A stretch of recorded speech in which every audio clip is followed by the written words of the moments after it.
Now, 580 Sports Talk coming to you on a wonderful Wednesday afternoon. I'm Brendan Dworzinski with you from our 580 Huntoon Hills studios in the capital city.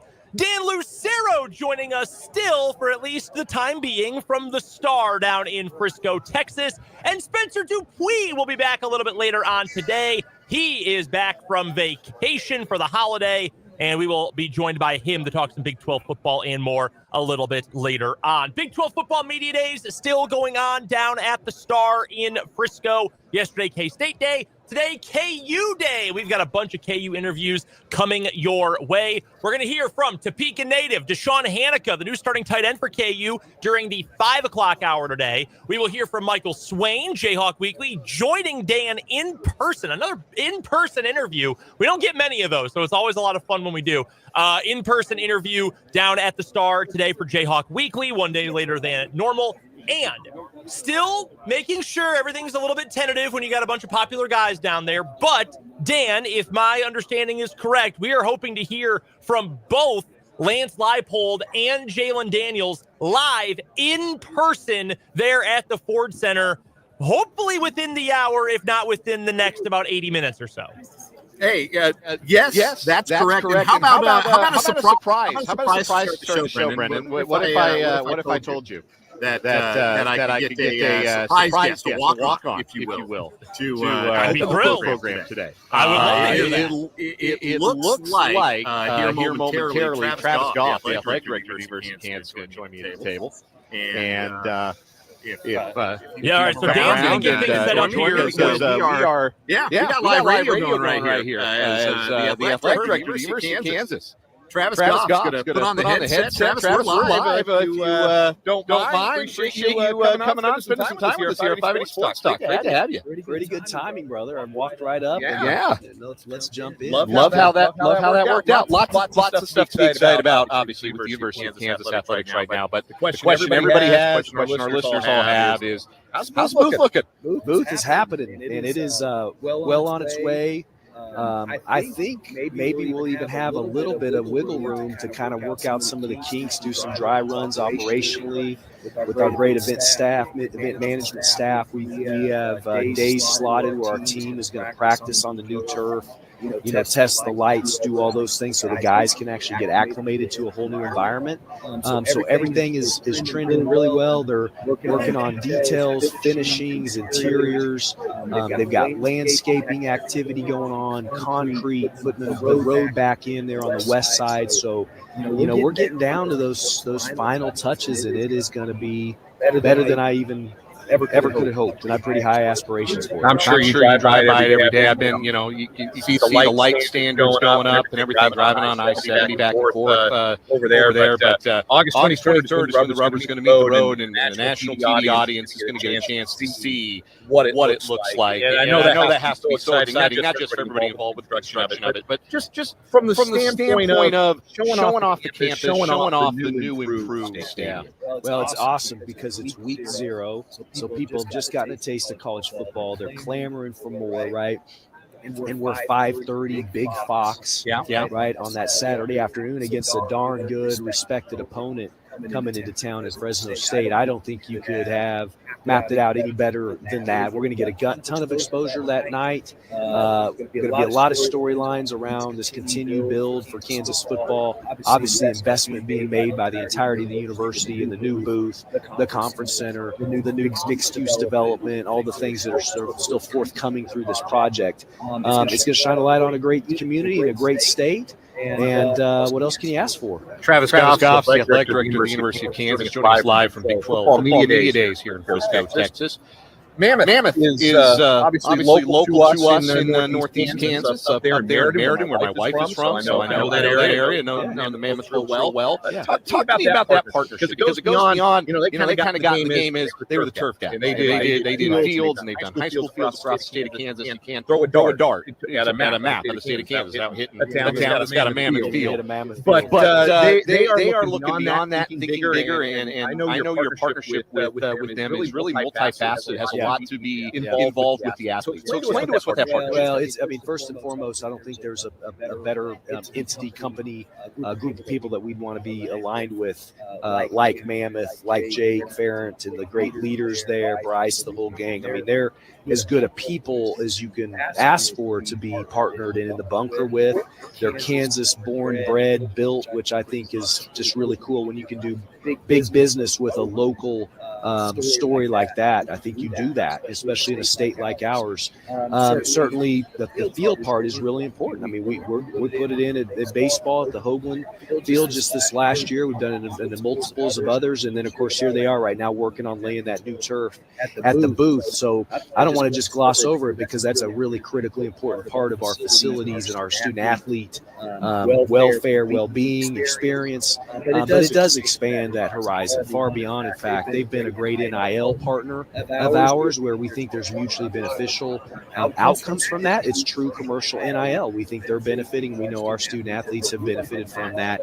I think it fits the bill for this new environment after the House settlement. Beyond that, you're talking about really impactful consultation. So as we look at further facility investment and growth, they're going to be a critical part of that. We're looking at some things over at baseball right now. Not every project has to be a booth, so to speak, in terms of hundreds of millions of dollars. Sure. There are ways to make really incremental, impactful gains. In Mammoth is somebody that transcends turf, and they move into, again, consulting, design, build, construction, and we're really excited to continue to grow that going forward. You mentioned the House settlement. Obviously, that's brand new. I mean, it just came into play. What has been the biggest challenge in the first even week or week plus of the existence of the House settlement? Obviously, there's a ramp up to it. You know it's coming. Now it's in play. So what is the biggest immediate challenge of making sure you're compliant, making sure you're ready for this new atmosphere? I think the answer to me is a little bit of patience. Right. I mean, I think there's been so much work, and for most of us, it's 12 months in the making that we've been working toward this. And now it's about having a little bit of patience, a little bit of grace. It's not going to be perfect. The NIL Go sort of clearinghouse deal, it's going to take some time. We want them to get it right, so we don't need them to skip steps and churn back responses that send the wrong signal in that commercial NIL space. So I think that's what it is. But I really feel good. I'm super appreciative of our staff. They worked so hard to put us in position to be, I think, really in a position of strength moving into this new House settlement environment. Travis Goff is our guest here at 580 Sports Talk. He's the athletic director of the University of Kansas, joining us live from Frisco, Texas for Big 12 Football Media Days. And obviously, we're here to celebrate football, be excited about football. But as I mentioned, there's a lot to be excited about with Kansas athletics. Here in the baseball diamond, here in volleyball, and now the challenge of replacing a legend, Ray Bouchard. Obviously, basketball. Everybody's fired up about an outstanding recruiting class and a really promising-looking season coming up for Bill Self Squad. There's obviously an opportunity in the new Big 12. In the second year of the 16-team league, to try to be something like a lead dog. What do you want to do? What do you want to see this athletic department continue to do to try and be a pace setter across the sports landscape in the Big 12? Well, like every place in the country, not unique to us, you don't only want, but you have to be not just relevant, but incredibly competitive in the sports of football and men's basketball. Obviously, we've got the one-of-one tradition in men's basketball that I think is pretty well unrivaled. And then we've been on this journey of building football to something that can be sustained over time. But you got to be both. And I think we're finding ways to invest at the highest levels in both programs. Again, not perfect. Neither of them has more than they might, quote unquote, want, but they're each in a really competitive position in managing it, both under Coach Self and under Coach Leipold, to be players at the highest levels, right? To be able to hang banners, to be able to reach the pinnacle of postseasons, and that's exactly our aspirations for those programs. Beyond that, the other piece is we only have 16 programs. Like, why would we settle in any of those programs? And that's, I think, been really a cool storyline. I'm glad you referenced it. Women's basketball has one of the best players in the country in Samaya Nichols.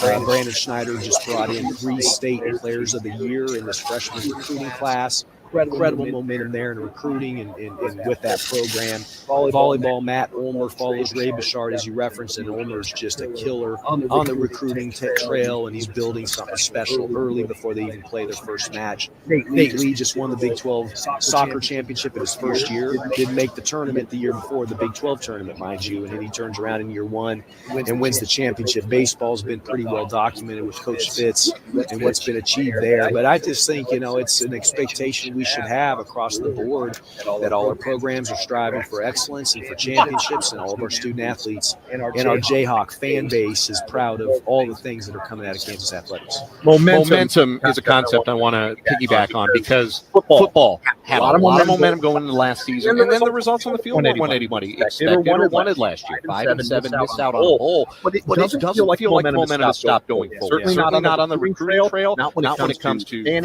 engagement, excitement, things like that. Why has it been that the momentum has continued to move forward? What is it about Lance Leipold? What is it about these players, this program in the spot that it's in right now that has enabled it to feel like, okay, last year that wasn't a huge blow. That was just a minor setback in the broader scale of what we're trying to build here. Yeah, well, I think it's a testament to Lance in the identity and the culture and the program that's been built here. It's one of substance, right? So yeah, there's always the hype train, and we were here a year ago, and there's probably a little bit more talk about Kansas as a contender for the Big 12 championship than there is this year.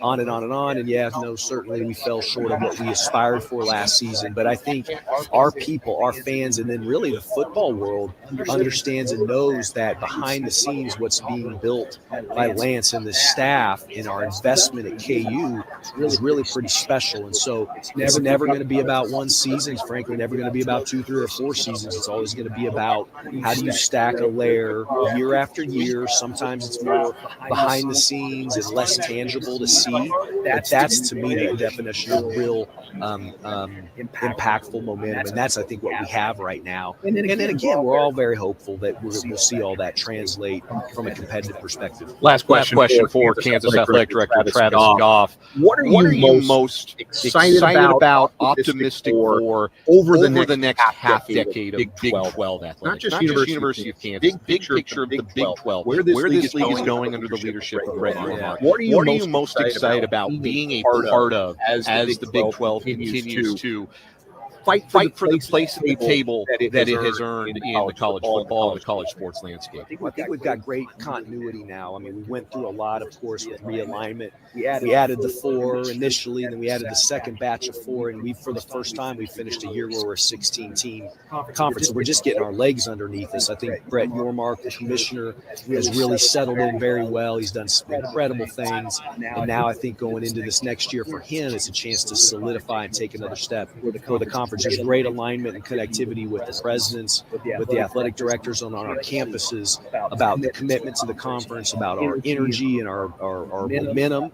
I think we're a progressive league. I think we're a creative league. I think we're a league that's willing to try things that others maybe won't. And I think that's all really important indicators of where we can grow this league. So I'm really bullish about it. I'm excited that we've got great stability, that we've got really good momentum in the marketplace. Travis Goff, the athletic director at the University of Kansas, joining us live here at Big 12 Media Days in Frisco, Texas. Travis, thank you again so much for the time, and we can't wait to see you in the new booth. Appreciate you, man. Appreciate all the great listeners and supporters in such an important community of ours in the region of the great state of Kansas. Rock Chalk. Thank you so much. That is Travis Goff. That was fun. That was live radio right there. Travis Goff joining us. And again, we anticipate that Lance Leipold will be able to join us shortly. Jalon Daniels will join us during the program. You mentioned that spoke with Sean Haneke, former Hayes Wildcat, earlier today, and we're going to play that interview for you. Michael Swain, our typical Jayhawk insider from Frog.net, is going to join our program as well. So lots to come. That was just a taste. That's just an appetizer. What's to come? This is KU Day from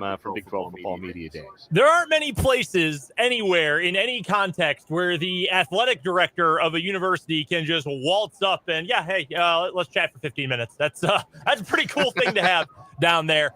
Really good stuff, obviously, from Travis. Real quick before we get to the commercial break here. Your point about momentum, I think, is really significant. It's hard, man, as a program of KU stature, and we'd all love for this program to be at a point where, yeah, I mean, you go 5-7 doesn't matter because you're just a machine. But given where KU has come from and where KU's place in the grand scheme of college football is right now, it is hard to miss a bowl game and to still feel like you are going full steam ahead with no setbacks. And this team had a great year recruiting, building another great class for next year. You have new offensive coordinators who I think are going to do a great job. Really like the defensive coordinator promotion with DK McDonald as well. And it feels like you're going full steam ahead into a year where bowl game is the minimum expectation. That's hard to do for a program of KU stature. Yeah.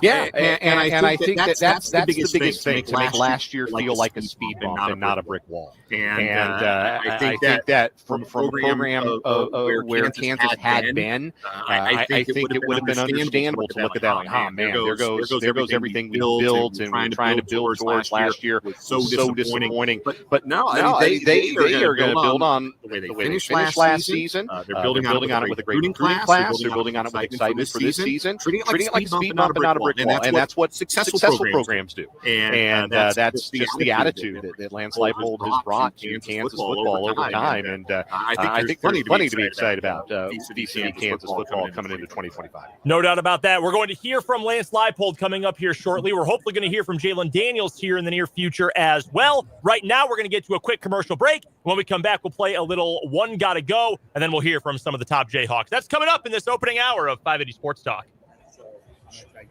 Sure. All right, Leipold's going to do a quick walk-on with, I think it's BYU TV or something like that, and he'll join me. We have a Fox interview at 3:30. I'm told the 3:45 one isn't going to happen. Okay. So I'm planning to come right back up. Okay. We kind of ran in the 5 minutes here. Sure. No. Is that cool? Yeah, totally. Thank you. Yeah.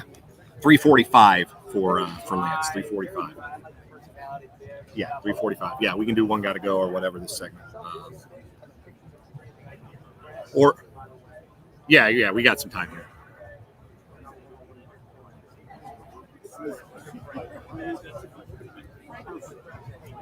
Yeah. Regular length breaks, and we'll plan 3:45 for Leipold. We'll just take that to as close to the top of the hour as we can, and then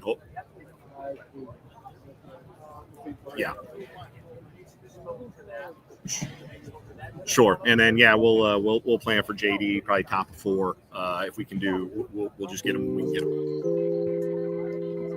because they should be done with breakouts by then, and hopefully they're ready to roll.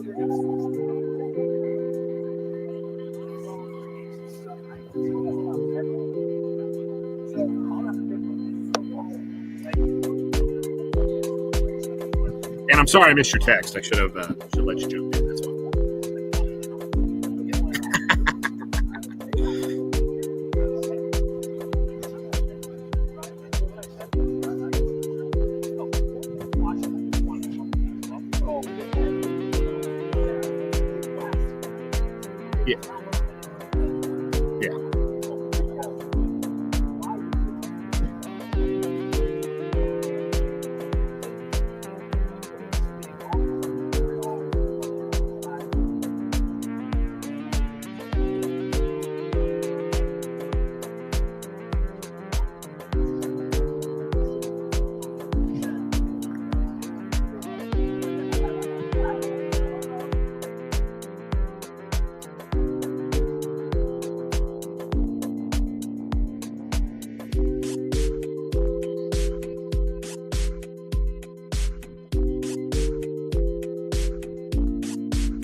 One gotta go time on 580 Sports Talk.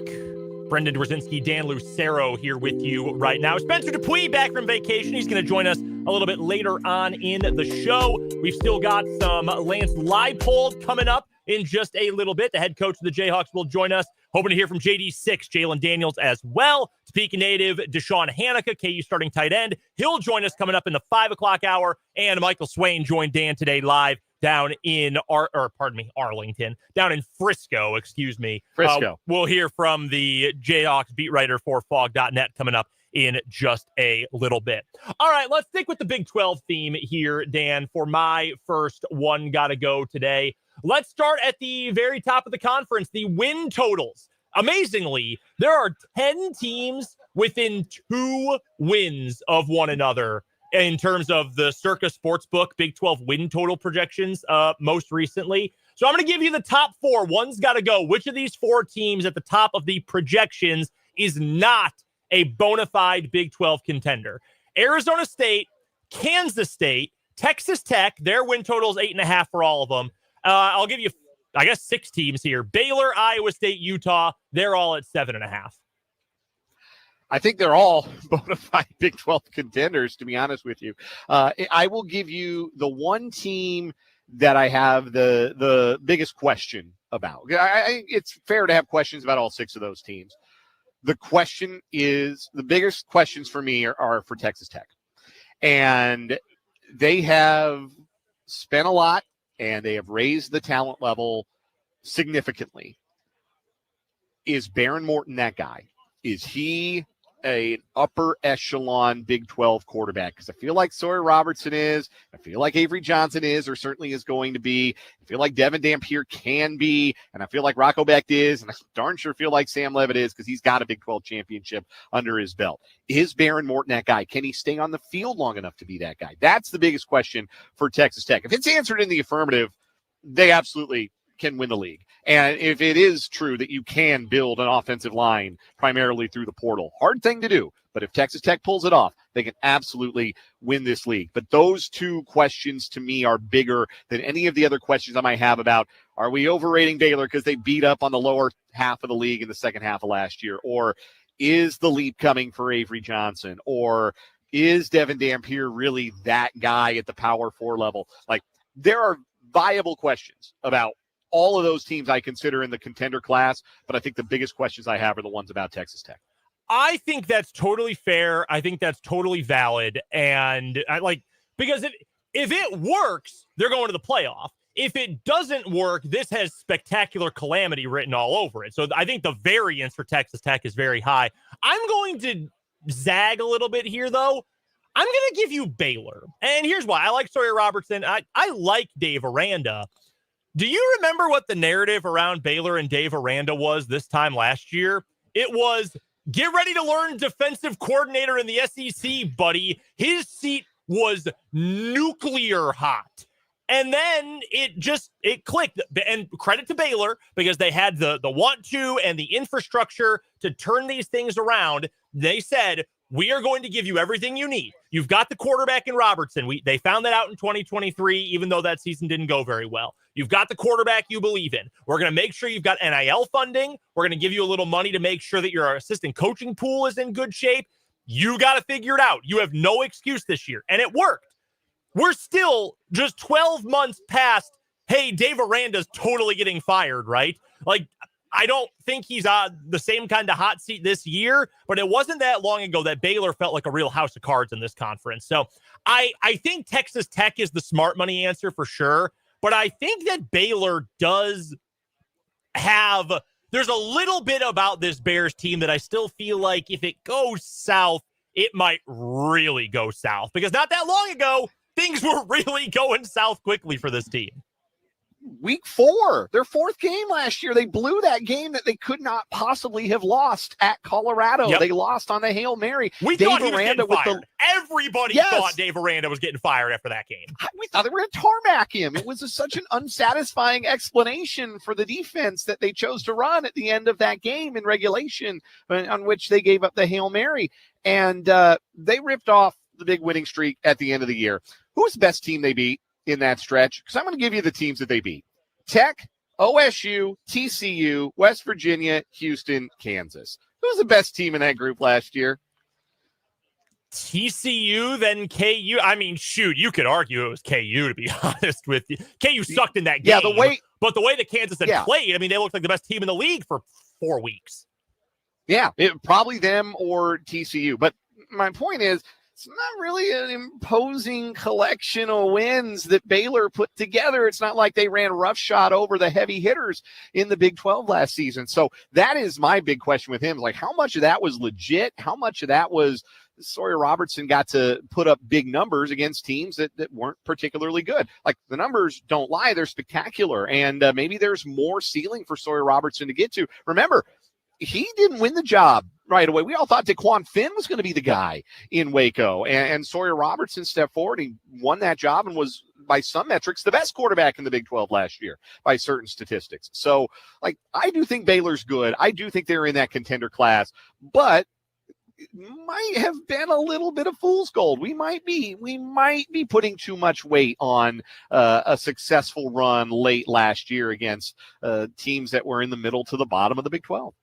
I think that's totally fair. All right, I've got one more Big 12 one, but I'll let you go first here. What's your one got to go for this week? My one got to go is the upper echelon of Big 12 quarterbacks. And I'll set aside the Kansas quarterbacks, Avery Johnson and Jalon Daniels, for this discussion. But I'll put Sawyer Robertson, Sam Levitt, Rocco Becht, and Devin Dampier. Which one of those are you the least convinced is all Big 12 caliber?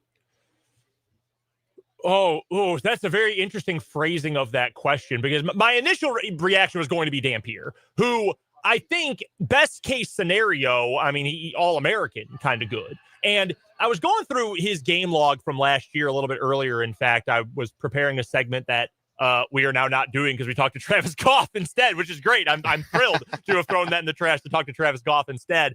When they really turned him loose last year, second half of the season, running-wise, passing numbers didn't look great. He ran roughshod on all sorts of defenses, both, Mountain West teams, and Washington State was in there as well. They knocked them off late in the season. He put up bonkers numbers. But there is certainly some concern to me about a guy who relies that much on running the ball, playing against Big 12 Power 4 competition when you are 5'11" and 205 pounds, allegedly. Like that worries me when you have that kind of skill set.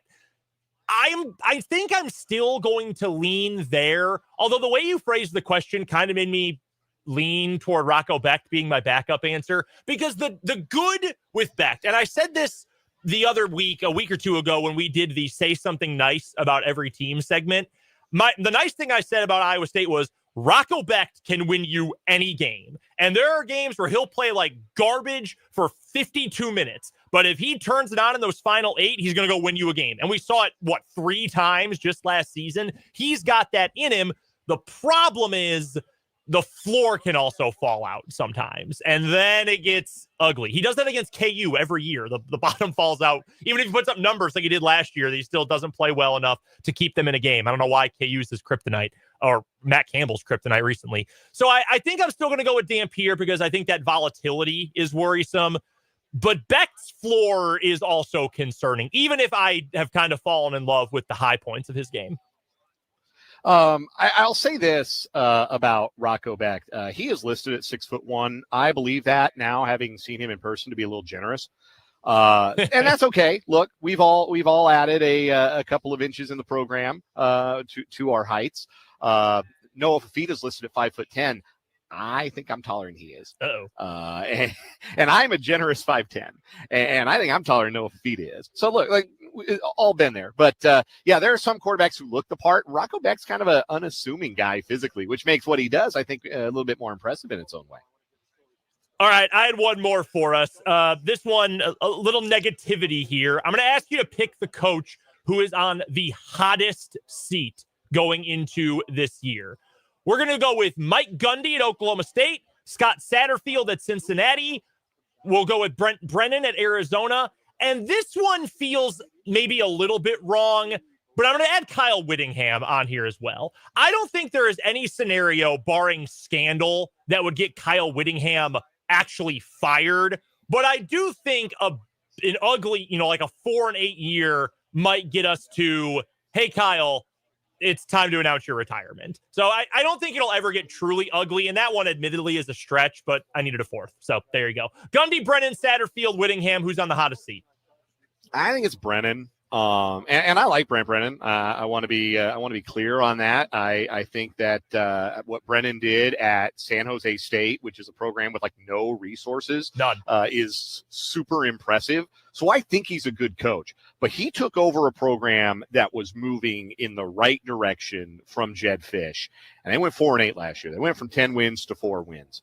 And they had a lot of departures in the transfer portal. And this does not really seem to be a roster that on paper is as talented as last year's roster appeared to be. And that team went 4-8. And I don't know that they're going to abide another 4-8. I know he had to make some coaching staff changes just to keep his job after year one. Typically, that's a shot across the bow. If you have to do that in an offseason, they expect a turnaround. And I'm not sure that even mere bowl eligibility is enough of a turnaround there at Arizona. I don't think Mike Gundy's job security is ever in question. I think he can do whatever he wants forever at Oklahoma State. Kyle Whittingham, I think, is probably in the same boat at Utah. And Satterfield, we're on record about our thoughts on Scott Satterfield, but I think the seat is hotter there at Arizona. The fact that they made him make coaching changes, staff changes after year one, it's a pretty clear sign that they were not happy with year one. So I think those three dudes are all on very, very hot seats. I agree with you on everything you said about Brennan. I really did want that to work out better in year one than it did because things were so good at San Jose State before he left. Scott Satterfield is 8-16 in 2 years at Cincinnati, and he's 4-14 in the Big 12. He has finished 14th and tied for 11th in 2 seasons. I like Brendan Sorsby. I love Dante Corleone. There's some real talent on that Cincinnati team. I think he's a terrible coach, and they gave a rival, Louisville, such an incredible gift by hiring him away a couple years ago. It's like Wisconsin hiring Jeff Grimes. I just don't. Why? Why did you do that after all the previous evidence? I am going to argue for Mike Gundy here because he also was forced to make staff changes. They cut his pay to keep him around this year. Like, I think generally speaking, like 2 to 3 years ago, the idea that, yes, he can do whatever he wants was put to the test by him, like, being very open about his political leanings and, like, yelling at kids and whatever. Yeah, he and Chuba Hubbard got into it during the COVID thing. That was bizarre. And now, like, they stunk last year. And I got to be honest, dude, I think they might finish last in the league this year. Like, that team does not look – they could – bottom 3. I'll put them bottom 3 in the league this year. I think they might really, really suck. And if they're really, really bad again, he is going to be a victim of his own success. They expect wins now there. I think they have the worst quarterback situation in the conference. They had a ton of roster turnover, and those staff changes he made resulted in offensive coordinator Doug Meacham and defensive coordinator Todd Grantham. Horrific! That is awful! Yeah, I had them 15th in my preseason poll. I had them ahead of West Virginia. I think that's a full-scale rebuild at West Virginia, but I may have gotten that wrong. I maybe should have put Oklahoma State at the very bottom. It might get ugly there, man. We've got to get to a timeout. We'll be back in 180 seconds. Dan is going to chat with the head coach of the Jayhawks, Lance Leipold, coming up here shortly on 580 Sports Talk.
3:43 on 580 Sports Talk. Brendan Dworzinski and Dan Lucero here with you. I'm with you from our 580 studios on Huntoon Hill in the capital city. Dan Lucero is down in Frisco, Texas, at the Ford Center, at the Star for Big 12 Football Media Days, day 2 of the event. We're going to hear in mere moments from the head coach of the Kansas Jayhawks, Lance Leipold. He is getting through some TV hits he's doing with various programs, various outlets, various stations, and he's about to join Dan here in just a couple of moments. Is this your favorite interview of the week? Not like because you like Lance Leipold necessarily more than anybody else, but because you have someone to talk D3 football with? I always love talking D3 football with Lance Leipold. You know, it's as a D3 guy myself, graduated at Paul University. It's always nice to have that common ground. Nice to have common ground with anybody that you're talking to. Like earlier tonight, I talked to DJ Withers, and we're going to bring you that interview later on this week. DJ Withers, the senior defensive tackle for the Jayhawks, and come to find out, he is also, like me, a Seattle Seahawks fan, and a Seahawks fan from a place you would not expect a Seahawks fan to come from. He's from Little Rock. So we were able to bond over that a little bit. But Lance Leipold is going to join me at the table here shortly, and we'll put the headset on the fifth-year head coach of the Kansas Jayhawks. All right, so while Coach Leipold gets seated here, we will get things queued up. I think Coach has the headset on. So, Dan, why don't you take it away with the head coach of the Jayhawks? Will do. We are joined by Lance Leipold, the head coach of the Kansas Jayhawks, entering year number 5. Lance, how was your summer? Well, it's pretty much gone, that's for sure. Yeah. And barely got started by the time we finished recruiting and camps and everything. But it's exciting, you know, playing week 0. It's coming quick. The stadium's coming along, and we're ready to get things started. How exciting is it, and how much maybe easier does it make the week of prep, the day of the games, to know that you'll be back on campus, back at the booth this year? Yeah, you know, going around today, I guess that gets asked a fair amount, and I probably reflected after the season that, you know, it's not an excuse because we didn't play well enough when we needed to at certain times last year.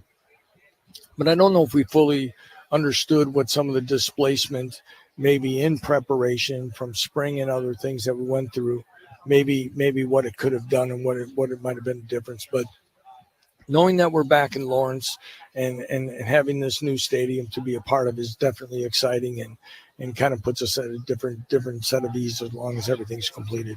Lance Leipold, the head coach of the Kansas Jayhawks, joining us here from Big 12 Football Media Days in Frisco, Texas on 580 Sports Talk. Last season, lots of expectations, lots of excitement. And the record, frankly, wasn't what you wanted, wasn't what anybody around the program wanted or expected. It can be a brick wall or a speed bump, a season like that. And it sure feels like speed bump right now because you've continued the forward momentum in recruiting and roster building and excitement and momentum for this coming season. How did you make that the case? How did you make sure that the program's attitude was, this is not a brick wall, this does not stop us in our tracks, we're going to keep moving forward?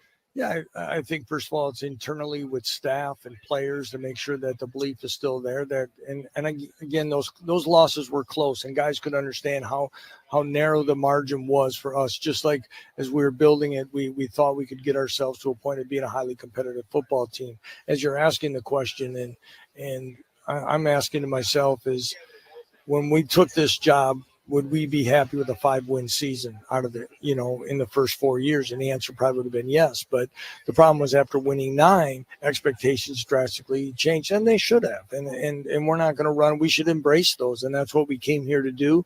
But like you said, it was a bump. If it would have gone the other way, maybe the last half of the season, things like that, it would be a little bit different. But I think we left the field feeling good about the last month plus of the season. Last game of the year didn't go the way we wanted to, but I feel good about where we're going. I feel our culture's strong. You know, I think it starts with Jalon Daniels. Jalon Daniels staying at Kansas as well as the other guys is a testament to the culture. And it's been said to me that Kansas has had the least amount of players enter the portal in the last 2 years of scholarship football players. And walking into a program that had a lot of attrition, it talks about where our belief is in our players, our understanding and what we can do, and also the commitment that this university has made to our players and our staff that we're able to have a chance to continue to win. graduated a lot of seniors from last year's team. I think it was 38, something along those lines. Big number of seniors. That creates an opportunity for the guys who are back and even some of the veteran players you bring into the transfer portal to become leaders for this group. Obviously, JD is going to be one of the leaders of this team under center, but who else have you noticed kind of taking that responsibility on and becoming the kind of leader that this team is really going to need? That's an evolvement because we had like you said, we had so many seniors, so many guys that had played a lot of football that really had grown into leaders that there was a gap as we headed into the off season, and some of the guys that have transferred in, and as they've gotten comfortable and acclimated to the culture and expectations, they've now stepped into some of the leadership roles. Justice Finkley's one of those, defensive end, transferred from Texas. Very mature young man who understands what we're doing. DJ Graham's another one. I look at current players. Bryce Foster has really stepped into a leadership role. Kobe Baines has become more, he sees the need in the offensive line to be a little bit more vocal in what we're doing. DJ Withers, Dean Miller, Daniel Highshaw, guys like that have been there, that understand the culture and how we go about it, what's going to be needed. Deshaun Hanukkah has been outstanding for a guy who hasn't played yet in our program that has been here, but he understands in what we're doing. So I feel good about it. I know we'll have some other guys evolve into this role as we progress through camp. Lance Leipold is joining us live from Big 12 Football Media Days here in Frisco, Texas, the head coach of the Kansas Jayhawks. When I have talked to your players today about Emmanuel Henderson, their eyes light up. They get excited to talk about the transfer from Alabama, and he's part of a wide receiver group that is overhauled. You lose your top 6 pass catchers from last year, but this is a new group and maybe a different element this year. Talk about what these wide receivers are going to bring to this offense. And Jalon was a big part of the evaluation as we evaluated guys in the portal. And then when guys express interest, he's part of the recruiting visit. So he had input in which guys, hey, I like this guy. This is the way I see it. Here, Jalon, here's 6 receivers, rank them and stuff. Because we wanted him to be comfortable also with it. It doesn't mean that everyone was the way we saw it, but we communicated with him, and that's important. And you mentioned Emmanuel. Emmanuel gives us some speed off the line of scrimmage that, Quentin Skinner had great speed, but there's a little more built-up speed at times. This guy comes out of the gate and can do some things, and I think our fans are really going to like him. And I don't want to put too much pressure on one individual, but he has a chance to be a very good football player. Cam Pickett from Ball State. Levi Wentz is a guy that plays very similar to me as Lawrence Arnold did for us, and he has ability to go up and make contested catches and do things. Highly competitive young man. Bryson Canty just got here in June, a transfer from Columbia. We're looking forward to seeing him in camp in pads and what he can do, along with some of the other guys that have been in this program. Our receiver core is one that people won't know a ton about, but I think as a group to be highly productive.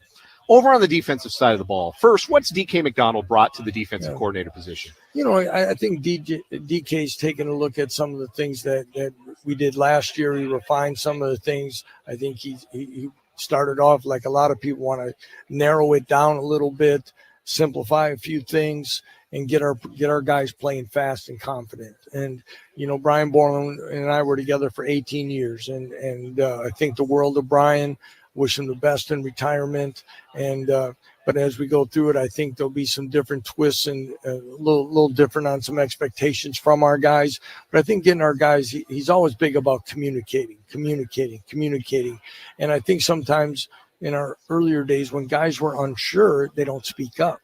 So making it simple, let them see it, making sure we're communicating, and then from there playing fast.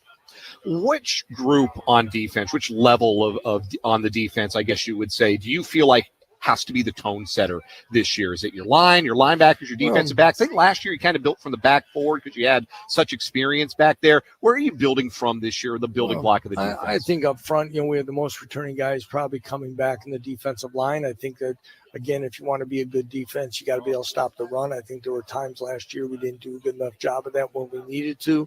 DJ Withers, Dean Miller are here today. Tommy Dunn, Blake Harold. I mentioned Justice Finkley. I think we're going to have a good rotation up front. But again, to be a good defense, you got to be good across the board, because everybody in this league has a chance to be dangerous in running or throwing.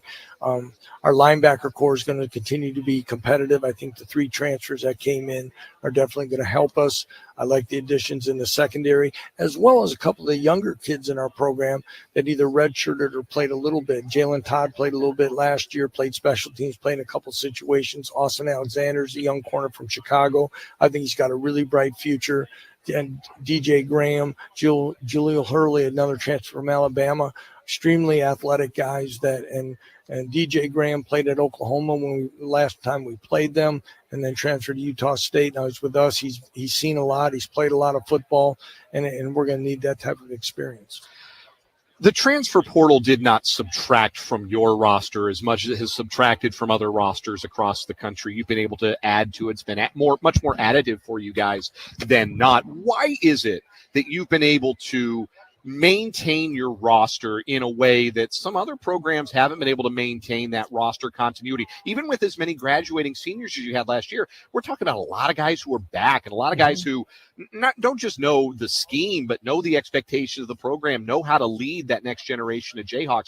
Why has that been the case, do you think? I think individually it's up to each person, of course, in this new world of movement, but I still think it still goes back to some of the relationships and how you're dealt with, and are you being coached? Are you being treated what you would say fairly?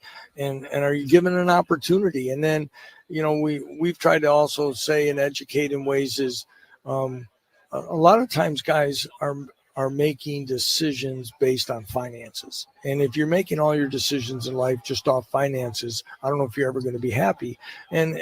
And we had one young man did it. Now he came back because he made a mistake. And we took him back just for that reason, because you need to be a spokesman in the locker room about that when guys start talking that direction. But I like to think that culturally about how we're going about it, our locker room, I've had many of our transfers talk about our locker room and that guys talk to one another, not offense and defensive guys get along. Older guys and younger guys get along. Black players and white players get along. And it's not just a business part of lining up together. And they say, and I'm like, really? And then you go, Coach, it's not like that at my last school. And not all of those things, but maybe one of them at a school. And I give a lot of credit to our assistant coaches. I give our strength coaches for the job that they do in the off season about respecting one another, getting the culture where we want it, interacting with them, and getting it to a point where we're able to retain the players. Last one I have for you, Coach. I have to ask this as somebody who, like you, has a Division III background. We graduated at DePaul University, so very familiar with Division III football. What's the biggest difference between recruiting now and recruiting at the Division III level back when you started as a head coach at Whitewater? Well, the first thing is and it still goes back to the scholarship. Now we're getting into even more finances, but people said, well, can you recruit at this level? When I got the job at Buffalo, well, can you recruit at this level? I coached 10 years of Division II football, and it was partial scholarships. And then Division III, you're just convincing someone to come on whatever their financial aid package is. And there wasn't, the school I was at, there wasn't leadership grants and all these other ways to reduce tuition. It was like whatever your FAFSA says from the government, that's what you're paying. So I said, when you go in now and you have a chance to tell a family that you can change their life with education, and now you can change their life even more, it's different. But again, you're talking about holistic development is what we want to be about, not just the football part and trying to get a guy, because every guy thinks they're going to the NFL, but very few do go and make it. And for us, we want to make sure we set them up for the next 40 plus years of life. Lance Leipold is the head coach of the Kansas Jayhawks, joining us live from Big 12 Football Media Days. Lance, it is always a pleasure. Wish you all the best in 2025. Appreciate it very much. Thank you. That is Lance Leipold. This is 580 Sports Talk from Big 12 Football Media Days here in Frisco, Texas. And obviously, as always, great stuff from the head coach of the Kansas Jayhawks. Yeah, appreciate that as always from Coach Leipold. We're going to get to a break here at the top of the hour, get a couple commercials in, get to the top of the hour news break. And then we believe, I'm still getting all the details figured out, but we believe we'll hear from the starting quarterback of the Kansas Jayhawks, Jalon Daniels, to start off the 4 o'clock hour of 580 Sports Talk.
Let's get it. Hour number 2, 580 Sports Talk, live from Big 12 Football Media Days in Frisco, Texas at the Star. Dan Lucero live on site. Brendan Dworzinski and Spencer Dupuy are back at our Huntoon Hill studios in Topeka. We open this hour of 580 Sports Talk with the starting quarterback of the Kansas Jayhawks joining us live, Jalon Daniels, at his 4th Big 12 Media Days. And Jalon, the thing that jumps out to me immediately, you're having fun today. Oh, yeah, absolutely. I mean, 100%, bro. I was literally telling my teammates that are out here right now, bro, just have fun with it, bro. Like, first of all, you were chose to be at Big 12 Media Day to represent your whole entire university for the football team. And I think I've caught myself up the first 2 times I've been here since we're on number 4 now. I say this loosely, taking it too seriously. Because, when you start to take things that you love to do too seriously, you begin to lose the fun out of it. So, just coming out here and being able to be who I am, be myself 100%. So that's how you're leading the group here at Big 12 Media Days. How much of this is how you want to lead this football team this year? Because obviously you're in a leadership role as a veteran starting quarterback with so many senior departures from last year's team. You're one of the graybeards, so to speak, on this roster. You've been around about the longest, and you know the expectations that Coach Leipold has. So what would you say your leadership style has kind of become as you go into this final season at KU? Yeah, I mean, well, for one, I think it's really just making sure that we're all on the same page, because at the end of the day, you're already one step in the right direction if y'all are all speaking the same language. If there's one person that's off and not speaking the same language or doing the same thing that you're supposed to be doing, it's liable for some type of MA, some mistake, some type of loaf to happen because we're confused. And I think for me, going into this offseason with a whole lot of new players, it's about being able to make sure that we're all aligned, making sure that we're all on the same page, because as an offense, first of all, we're all in the Big 12 playing Big 12 football for a reason. You have the athletic capabilities to do it. Now it's about being able to make sure that you're in the position to be able to do it. As long as we're in the right position to do what we need to do, I have all the faith in the Jayhawks to be able to go out there and make a play. We have a whole new receiver room, but I know that they didn't come to the University of Kansas not to go make a play. It's all about will, and they have the will to go out there and do it. You mentioned the receiver room. Let's talk about those guys, because every time I mention Emmanuel Henderson's name to one of your teammates, their eyes just light up. Yeah. You can see the sparkle in their eye when they talk about him in particular. But it's a whole new group of guys. You lose your top 6 pass catchers from last year, yet people are excited about this new group of receivers. What are you excited about getting to work with them? Well, for one, I'm excited to be able to allow all of Jayhawk Nation to be able to come see these guys. I think for me, I want to be able to do the best that I can of putting them in the best position and to be able to go out there and make a play. Like I told you earlier, they're not playing at the University of Kansas for no reason. So if I'm able to give them the ball at 5 yards and Emmanuel Henderson can go 55 more yards with it and make it a 60-yard touchdown, what's a touchdown for us both? But I know that we have guys out there who can make plays. So let's go ahead as an offense and put them in a position to do it. At running back, obviously it'll be a little different not seeing number 4 out there next to you after the incredible career Devin Neal had at Kansas. But now it's Daniel Highshaw's time, and he's far from the only one. It's a very exciting running back group as well. Talk a little bit about Daniel, though, in particular, him having that opportunity to be the featured back. What is he going to do with that opportunity? Yeah, I mean, for one, for people that know Daniel, he's a part of my class. He was here before Devin Neal got here. So, injuries have, just like they have done for me, they have hindered him a few times within his career, but he's always been mentally strong enough to continue bouncing back from whatever comes his way. And I know that he's excited to be able to be the number 1 back going into the season, because it's here now.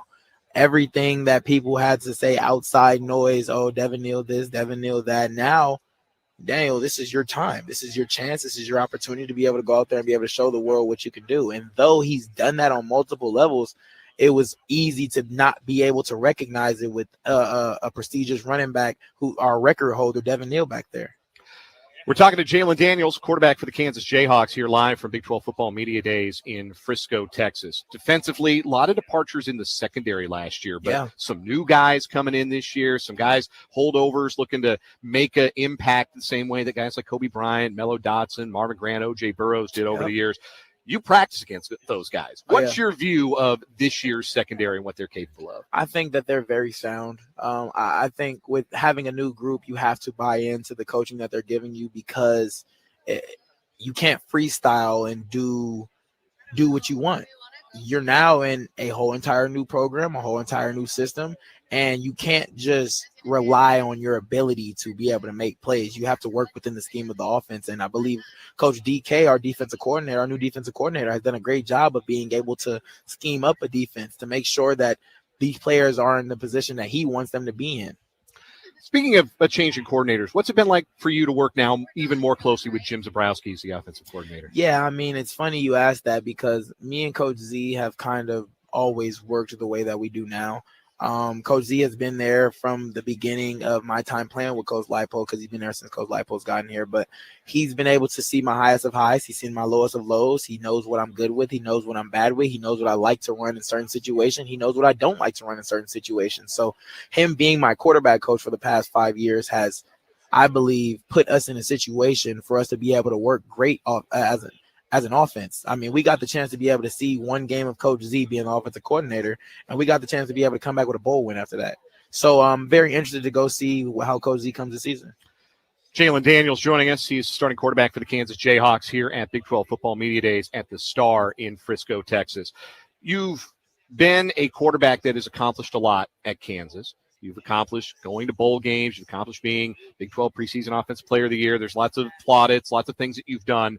What you've never done is beat Mizzou, because you've never played Mizzou. But 100%. Now you get the chance to do that. How important is that to your class, your guys this year, knowing that, hey, obviously you take it one game at a time, and the most important game is the next one, Fresno 100%. State. I know all of those cliches are true. They're cliche for a reason. But I know that game at Mizzou and Columbia is circled. How important is that game for you guys to be able to renew that rivalry and go and strike a blow for the Jayhawks in that long-time rivalry? Yeah, I mean, I know a lot of people talk about that game. I mean, like you said, for me, it's game 3. My head's not at game 3 yet, but, I know that there's definitely a deep meaning between the rivalry between Mizzou and the University of Kansas. And, to be able to, spark this rivalry back up, especially since at one point it was one of the longest rivalries, I believe a top 5 longest rivalries that were played consistently on a year-to-year basis. And, it's going to be a great time to be able to spark that rivalry up. All right, a couple more for Jalon Daniels here from Big 12 Football Media Days. The college football video game, did it get you right? Did it capture you? I haven't played the new one yet. Haven't played the new one yet. Last year, did it get you? Man, what? Last year, I'm breaking 3 sacks, going out there and throwing an 80-yard bomb to Q-Scan, Luke Grimm, or LJ Arnold, man. Last year was great. I honestly had to stop playing with the University of Kansas because I'm like, bro, I got too many guys. I do this on a day-to-day basis. Like, let me chill. Let me go venture off and go play as somebody else. So I started to play with the University of Alabama. Got the chance to be able to get a little glimpse of E-Man out there. Sure. Jalen Milroe in that game is absolutely unstoppable. He has a lot of the characteristics that I had last year in the game. He has a lot of the same characteristics that I had last year in the game. So I was able to go hoop out there like I was in. A little preview of coming attractions. Yeah. Last question. Midfield, 3rd and 7. You need a first down to win a football game. Other teams coming. Cover 0, bringing 6. Cover 0, bringing 6. Bringing 6? Yeah, from the edge. So bringing pressure. It's cover 0, and it's man behind it, and you've got to call something to get the first down and win the game. What do you like in that pressure spot? Well, if they're bringing 6, I have enough to pick up 6. I don't have enough to pick up 7. So I can easily slide the protection, 5-man slide to the left, have the running back pick up whoever's left over right there. And then I'm easily running double moves because in those situations, if a team is running cover 0, they're expecting you to be able to take something quick because that they know that they have pressure that's going to be simulated. So any type of double move, like let's say a slant and go, a hitch and go, or I would run a double move front side, like 2 slant and goes to the front, and then backside have him run a man beating route like a curl, a dig, or something that I'm able to look at the front side. Okay, I don't like it. Come backside and make sure that he wins. And you've got some guys this year that have that ability off the line to get behind the defense. Yeah. He got some juice in that wide receiver room. Excited to see you work with him throughout this season. Jalon Daniels is the quarterback of the Kansas Jayhawks. Jalon, it's such a pleasure to watch you play. Glad we get to do it one more time. Glad we get to do it at the booth in Lawrence this coming season. All the best to you in 2025, Jalon. Thank you so much. Appreciate you for having me. Thank you so much. That is Jalon Daniels from Big 12 Football Media Days. He is he's one of the best interviews. Just a great young man, and excited to watch him get to play one more season at the University of Kansas. One of my favorite things, and I know JD was on TV on one of the ESPN stations today. He was doing some breakdown stuff with Greg McElroy. They brought him out, and McElroy had the tablet out, and they said, all right, here's 3 plays. Let's break them down. Let's talk a little bit. And, dude, Jalon was getting so into it, and he's breaking it all down. And I love hearing guys who talk about football break down football. It is so fun. And we could see on the video stream from the Star, JD sitting there next to Dan. Dan's breaking down, here's the situation. What are you running? And Jalon immediately, double move. He knew exactly, immediately. They're cover 0. Oh, yeah, I know exactly what I'm running. I want to do these combinations, and I want these guys running. I mean, I just love to hear guys who love their craft talk about it. So that's a lot of fun. And man, I know I sound very fanboy when I say this, and I accept all of that, but I love that dude. I'm so happy that he is back for another year, that he's getting paid to play for a school that he clearly loves and reveres, get to play with his, however many boys of his are still around. I know many of them have moved on and graduated, and he's still hanging out. And I'm happy for him, and I'm happy he's still the quarterback at KU, man, because he's a special player. And I know he's feeling this way, Dan. I know you and I have watched him his entire career, are feeling the same way. KU fans, the state, the community, the country over are just dying to see him have a fully healthy season, because it's true. There are not many guys who are more talented than Jalon Daniels, but it's a matter of getting to all of that talent. And man, I hope he can wrap things up with a healthy year. Yeah, if we can see the second half Jalon Daniels for a full season this coming year, where I really think it took him half the year to get the rust off and to stop trying to make up for lost time. I think that was the biggest thing for Jalon last year, is he felt like he was trying to make up for all that time he'd lost in the injury, all those games that he'd lost in 2023. And I think that hurt him. I think he pressed a little bit. And I think that was costly to Kansas early on in the season, because I think it got worse as the losses piled up there in the first half of the season. Once he got back to just hanging loose and playing football in the second half, he was outstanding. He was one of the best quarterbacks in the Big 12, and that's his ceiling. And if he gets there, then Kansas's ceiling is a lot higher than a lot of people, I think, in this building would believe. So I'm excited to watch him. It's been so fascinating to see him. Like, I will tell you this, I don't think anybody here, and I mentioned at the top of the interview, nobody here is having more fun than Jalon Daniels. He is enjoying it. Like, this is a grueling day for the players, because you're just in uniform, do the video stuff, get out of your uniform, get dressed up, go around and around. It's different interviews, and it's the same questions. And I mean, you see it on guys. We talked to Avery Johnson yesterday. You could tell it's a long day. Avery was and I give that dude so much credit, because you told us yesterday, and he talked to damn near everybody who was there at the Ford Center, and he still came on and gave us 10 minutes, and so appreciative of Avery. But if you were watching on the YouTube and we were watching it in studio, he looked exhausted yesterday. And like Jalon looked like he could have done this for another 3 hours, man. And I'm not comparing the two. I'm just saying, to your point, he just looks like he's having the time of his life, because perspective is a hard thing to have as a college student. It's a hard thing to have as a college athlete when you have, dreams of being a pro. But when you've been around for 6 years now, you have a little more of that perspective than a lot of guys have. Yeah, I think he does. I think that's a good way to describe it, that he has that understanding of this is fleeting, and this can be taken away from you. And he knows this is his last opportunity to put on the Kansas uniform and represent the Jayhawks. And I think he's committed to enjoying the ride. And I think it's going to go a long way towards his success and the success of his team this year.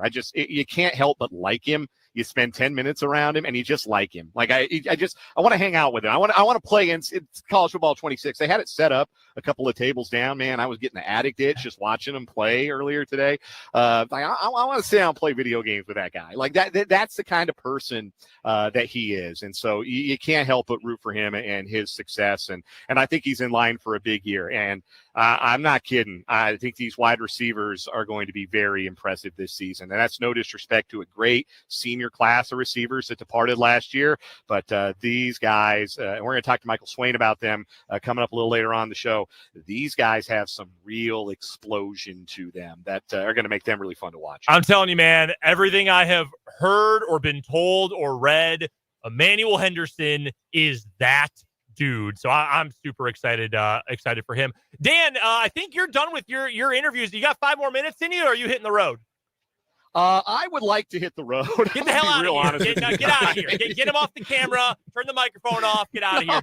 No. Let me give you a final thought here from Big 12 Media Days over the last 2 days here. First of all, kudos to the Big 12. Kudos to the folks at the Star. This has been a great event this week, an outstanding event, very well put together, very well organized. Probably, as technologically speaking, the best it's ever been. For the media here. Yeah. So salute to everybody involved in putting on the event, and our thanks again to the staff, Andy Eiche, Brandon and Daniel and everybody else with KU Athletics today for making those interviews possible. Obviously yesterday, Kay Lanou, Ryan Lackey with K-State Athletics making those interviews possible for us. We've got some more to bring you, not just later today, but in the coming days from Big 12 Football Media Days. Lots of great content, lots of great interviews. These are likable guys. These are likable football teams. And it's going to be a really fun season of Big 12 football. I think everybody here is really excited to see what this league will produce on a week in, week out basis. And the theme throughout has been, it starts under center. It starts with the outstanding quarterbacks in this league. I think it's the best quarterback conference in the Power Four. I did get a lot of pushback on that this week. Honestly, I floated it to a lot of different people, and there are people saying, you know what? We agree with you. And maybe that's everybody drinking Big 12 Kool-Aid at Big 12 Media Days. But no, I really believe that there's a lot of excitement here. There's a lot of optimism for what Big 12 football is going to be this year. And if you're a Jayhawk fan, Wildcat fan, whatever, you got to be really, really excited. And we're just glad we were able to bring that to you here on 580 Sports Talk this week. That is going to be it for me. I'm going to get packed up. I'm going to try and beat this Dallas traffic and make a quick stop at a Buc-ee's and get on home. And well, enjoy your dinner at Brahms on the way home, and we'll see you back in the studio tomorrow, pal. Thanks so much.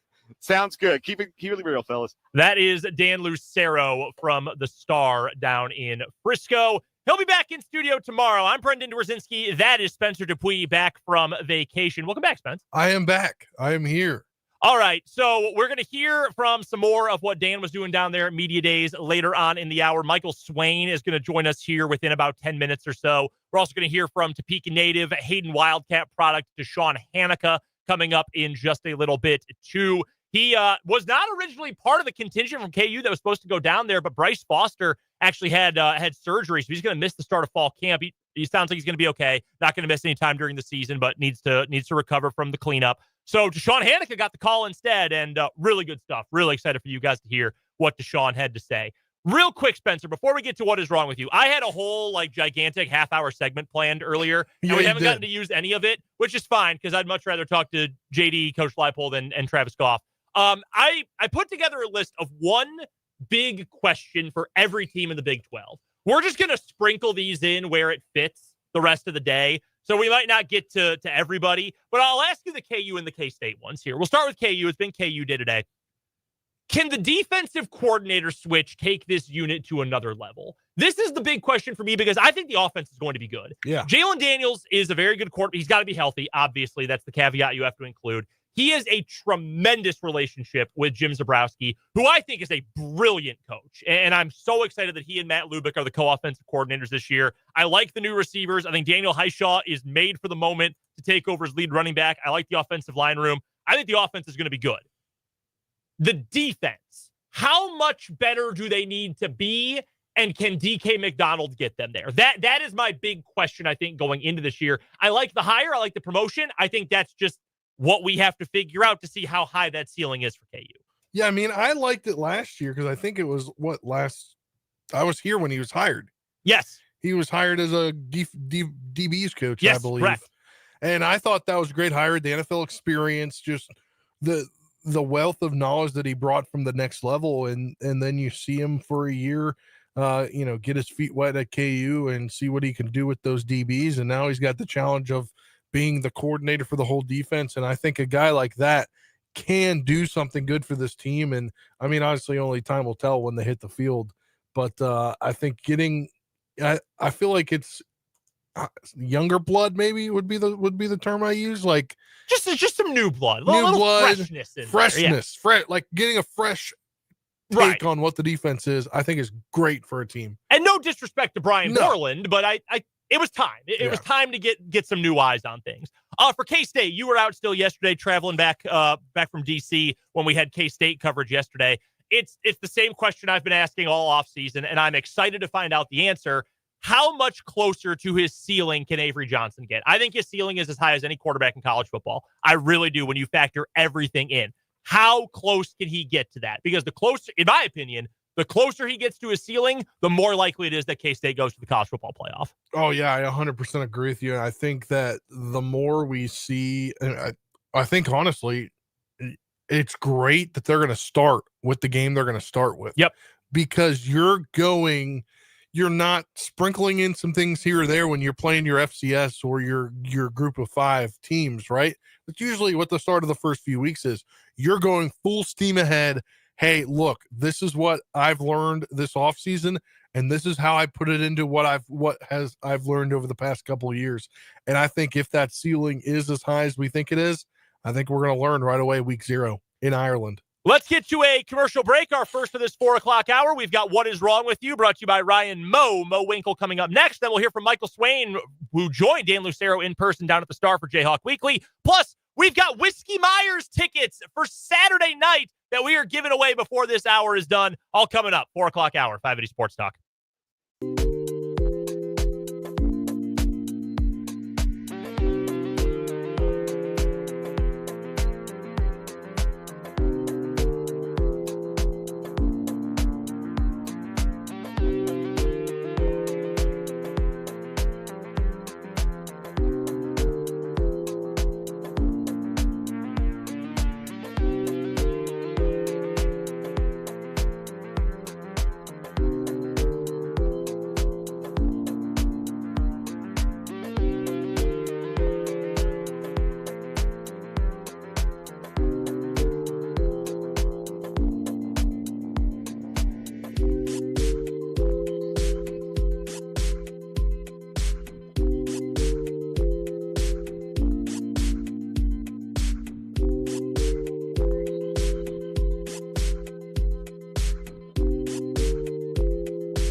for What Is Wrong With You on 580 Sports Talk, brought to you by our guy Ryan Mowinkle, RyanMowinkle.com. That's MOHWINKLE. Appreciate Mo sponsoring What Is Wrong With You. Spencer's first of the week. Our current winner, the nude pool fool. Gentlemen, we had the story on Monday, some drama with this story, but eventually it came away as our winner and now has won 2 days in a row. Guy down in Fort Lauderdale who got naked, then jumped in some random dude's pool and wouldn't get out. Took them 4 hours to get him out of the pool. They tried to lasso him with a hose, couldn't get him out. So it's a pool standoff. Yes. At one point, he even got on the deck, made the police officers chase him around, and then jumped back in. Eventually, they arrested the guy. By the way, we have an update on Dan's story from yesterday. The guy who destroyed the radar mechanism at a news station in Oklahoma City. It turns out the guy who committed this act of vandalism is part of an anti-government militia that believes that the radar at Channel 9 News in Oklahoma City is actually affecting the real weather and can alter it. That's hilarious. He might need jail and also might need a psychotherapist. So that's our update on stories from yesterday. Spencer, why don't you go first for today's stories? All right, we're going to Lehigh Acres, Florida. A PlayStation 5 sale turned into a nightmare for a Florida man who said his friend choked him unconscious, tied him up, and stole money from his bank account during the planned transaction. According to the Lee County Sheriff's Office, the victim had planned to meet with his friend, Nicholas Flores, on Monday to purchase a PS5. While inside the home, the victim said Flores grabbed a machete and choked the victim unconscious. When the victim woke up, he said that his legs and wrists were bound by duct tape. According to investigators, over the next several hours, Flores made several transactions from the victim's bank account to his own. The victim said he was able to escape early Tuesday morning while Flores was asleep. He was taken to an area hospital with non-life-threatening injuries. Deputies later located Flores at his home. Body cam video shows deputies announcing themselves and saying they have a search warrant. A shirtless Flores is seen walking out of the house, getting handcuffed and being led to a patrol car while executing the search warrant. Deputies found items used to tie the victim up, along with cocaine and fentanyl mixed inside Flores' home. He was charged with robbery with a weapon, kidnapping, and possession of a controlled substance. Good Lord. Yeah. Nothing good comes from it. Nope. Nothing ever good. Over a PS5. Hey, man, it's hard to find those sometimes. Yeah, I guess so. It was a little shady deal. Do you have a PS5? No, I wish. Nah, me either. Dan does. Dan's a PS5 guy. I'm not. I now that the Switch 2 is out, I once again do not have any modern or updated current generation gaming systems. Yeah. I'll keep playing NCAA 12 on my PS3. All right, second story today on What Is Wrong With You, brought to you by Ryan Mowinkle, RyanMowinkle.com. Spencer, do you know what Strava is, the app? I feel like I've heard of it, but I don't know what it is. I actually have it on my phone, even though I haven't been running for a while. You can track running routes or biking routes or workouts, and then you can make your profile public and upload them, and people can see, oh, here's what Jim Bob did today. They ran around the park. I think coworker here at Alpha, Bradley J. Yes, he's Strava guy. 94.5 is Strava. Yes, we had a story a couple years ago about a woman who got caught cheating during a marathon because she hopped in a car and her Strava stopped registering her route. So people were able to see, wow, you actually only ran 8 of the 26.2 miles. What happened here?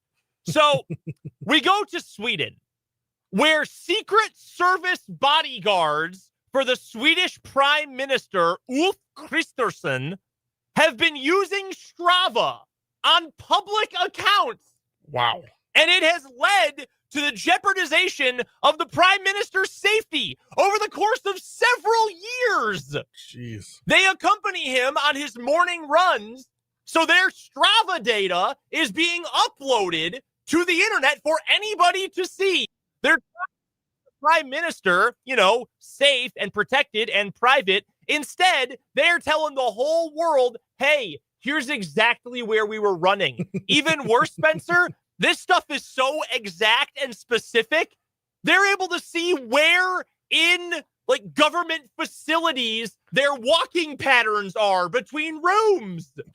Yeah, I'd say that's not good. At least, according to The Guardian, 35 times, bodyguards shared information that directly linked to the prime minister's home.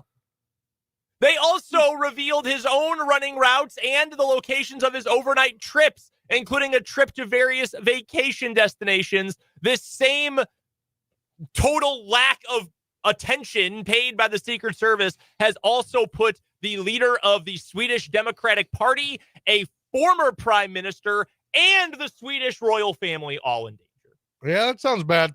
So bad. Yeah. I am going to vote for this today. Yeah. Your story's nuts, but also meth. Yeah. So I'm going to go with this one. This is just sheer incompetence. Oh, yeah. Does that beat the nude pool guy? I don't know. We got two different, the scale here. Yeah. This one is truly gross incompetence, but the nude pool fool is funny to me. Yeah, they tried to lasso him with a hose. Yeah. I think That's so funny. All right, the nude pool fool, it wins again 3 days in a row. Our winner in What Is Wrong With You, brought to you by our guy Ryan Mowinkle, and RyanMowinkle.com. We'll hear from Michael Swain for an in-person version of Jayhawk Weekly coming up on the other side of this break on 580 Sports Talk.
One day at a time. That's what made a difference today in the game. I was hoping that was vodka. Dollar signs. Mike. What day is it, Mike? What a scene in Lawrence, Kansas tonight.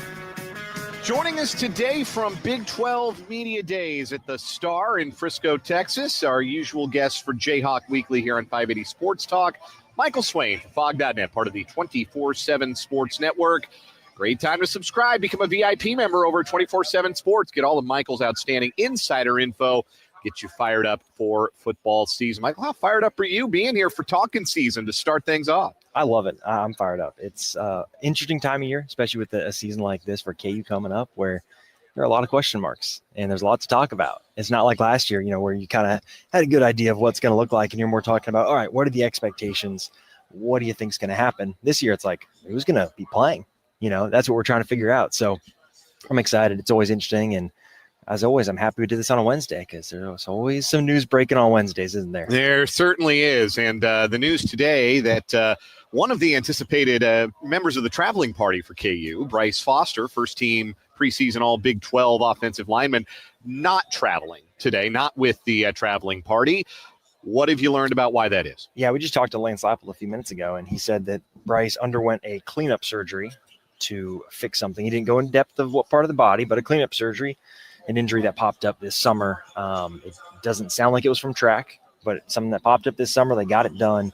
He will be limited early in camp, and then Lance said that they hope that he will be good to go for week 0. So not ideal, but it sounds like Bryce Foster should still be available for week 0. That's a big deal for KU when you're trying to get a whole offensive line to gel. Obviously, it's not ideal that you're going to have your all Big 12 center not calling, the protections and everything for Jalon and snapping the ball and getting used to playing next to, a new left guard. But at the end of the day, it comes down to games, and at least he will be available supposedly for the start of the season. So that is certainly hopeful news for Bryce Foster, the center for the Kansas Jayhawks.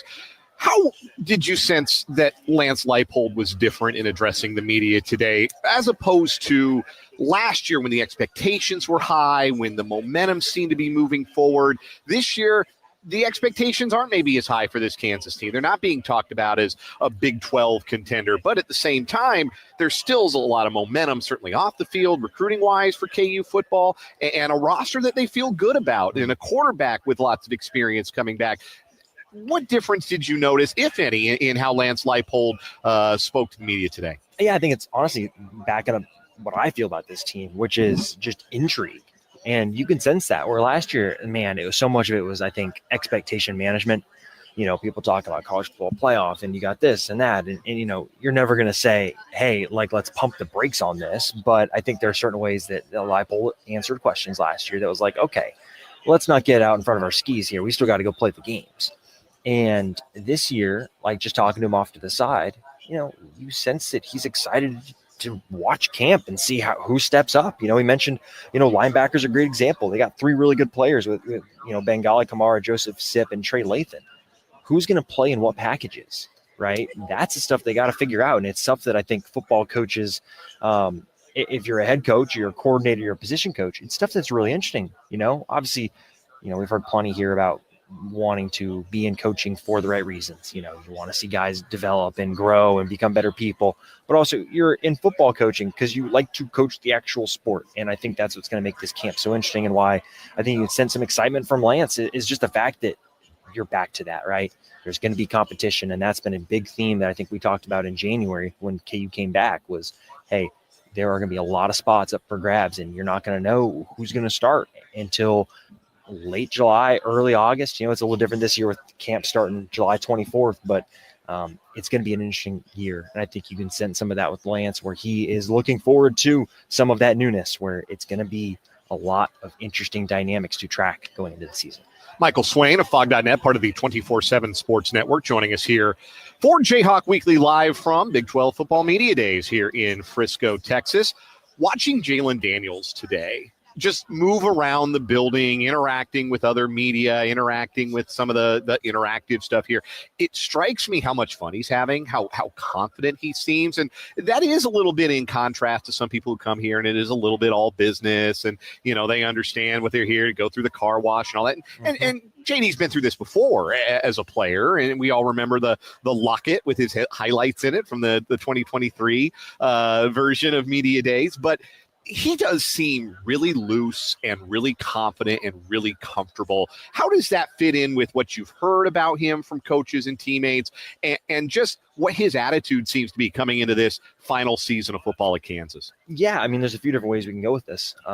Man, You can go back through the 4 years that Jalon has done Big 12 Media Days. First of all, has anyone done 4 Big 12 Media Days before? I'm sure someone has. Could be a record. With the COVID and all that, right? Guys getting to play 6 years sometimes. But I just sense it's different. You go back to 2023, Jalon is the preseason Big 12 Offensive Player of the Year. He brings the highlight chain, right? And then camp happens, he hurts his back and misses most of the season. Last year, everyone comes in black suits because they were all business, and that did not go super well. And now this year, it's very different. I think it's a much more loose setting. You can tell that I think last year, a lot of the expectations, like the guys knew what they had to do that last year.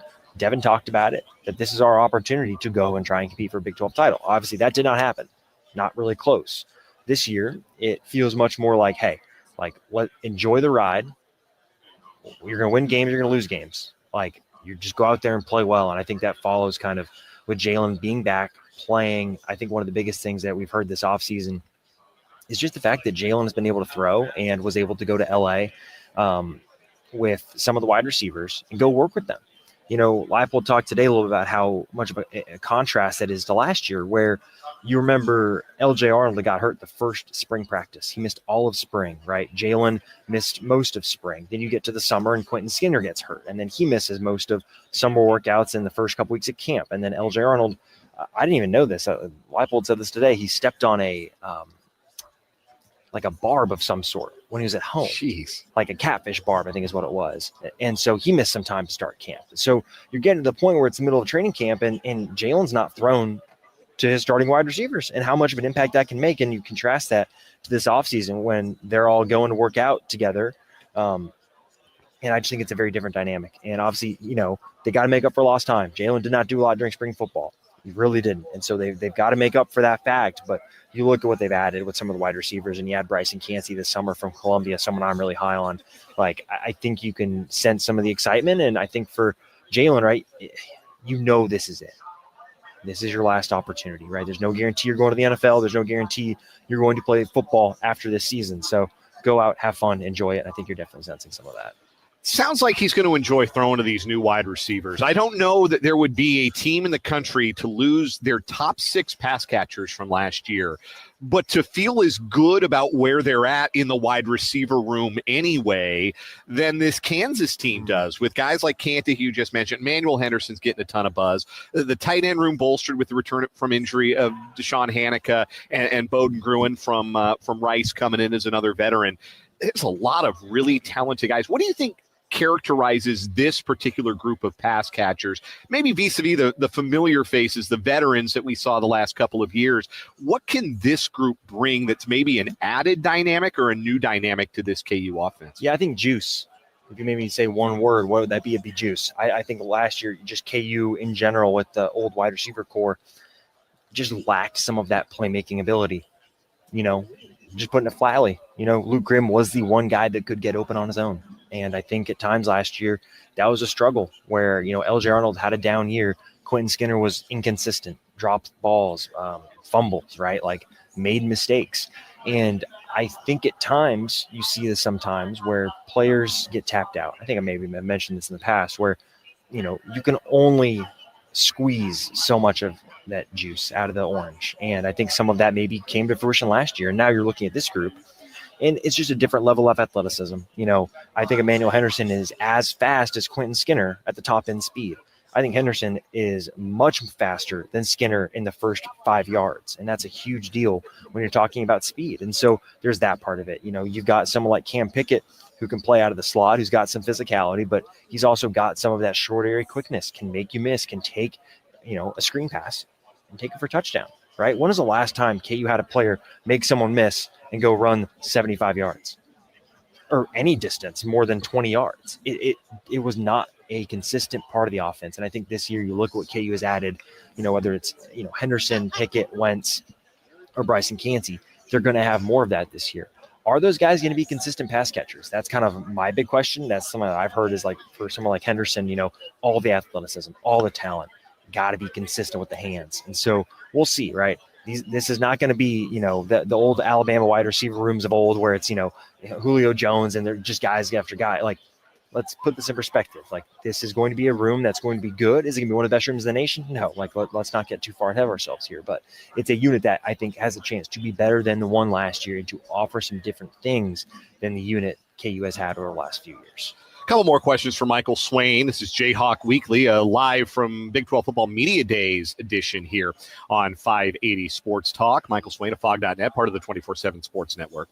Brett Yormark has decided he doesn't care about our opinion on who's going to finish where in the Big 12 this year, where our opinion hurts the perception of the league, apparently. We don't know what we're talking about, and hey, maybe he's right about that. Nobody thought Arizona State was going to win the league last year, so maybe he's right. But anyway, we were not asked to do a media poll this year, but I care what you think, Michael Swain. So I'm going to ask you for number 1 and number 2 on your preseason Big 12 football poll. Who do you think is going to go to Arlington to play for a Big 12 championship? Yeah, so I've got Texas Tech and Arizona State. I have Tech first. It could be either one of those two schools. I love the talent Tech brought in. This is Joey McGuire's chance, right? This is it.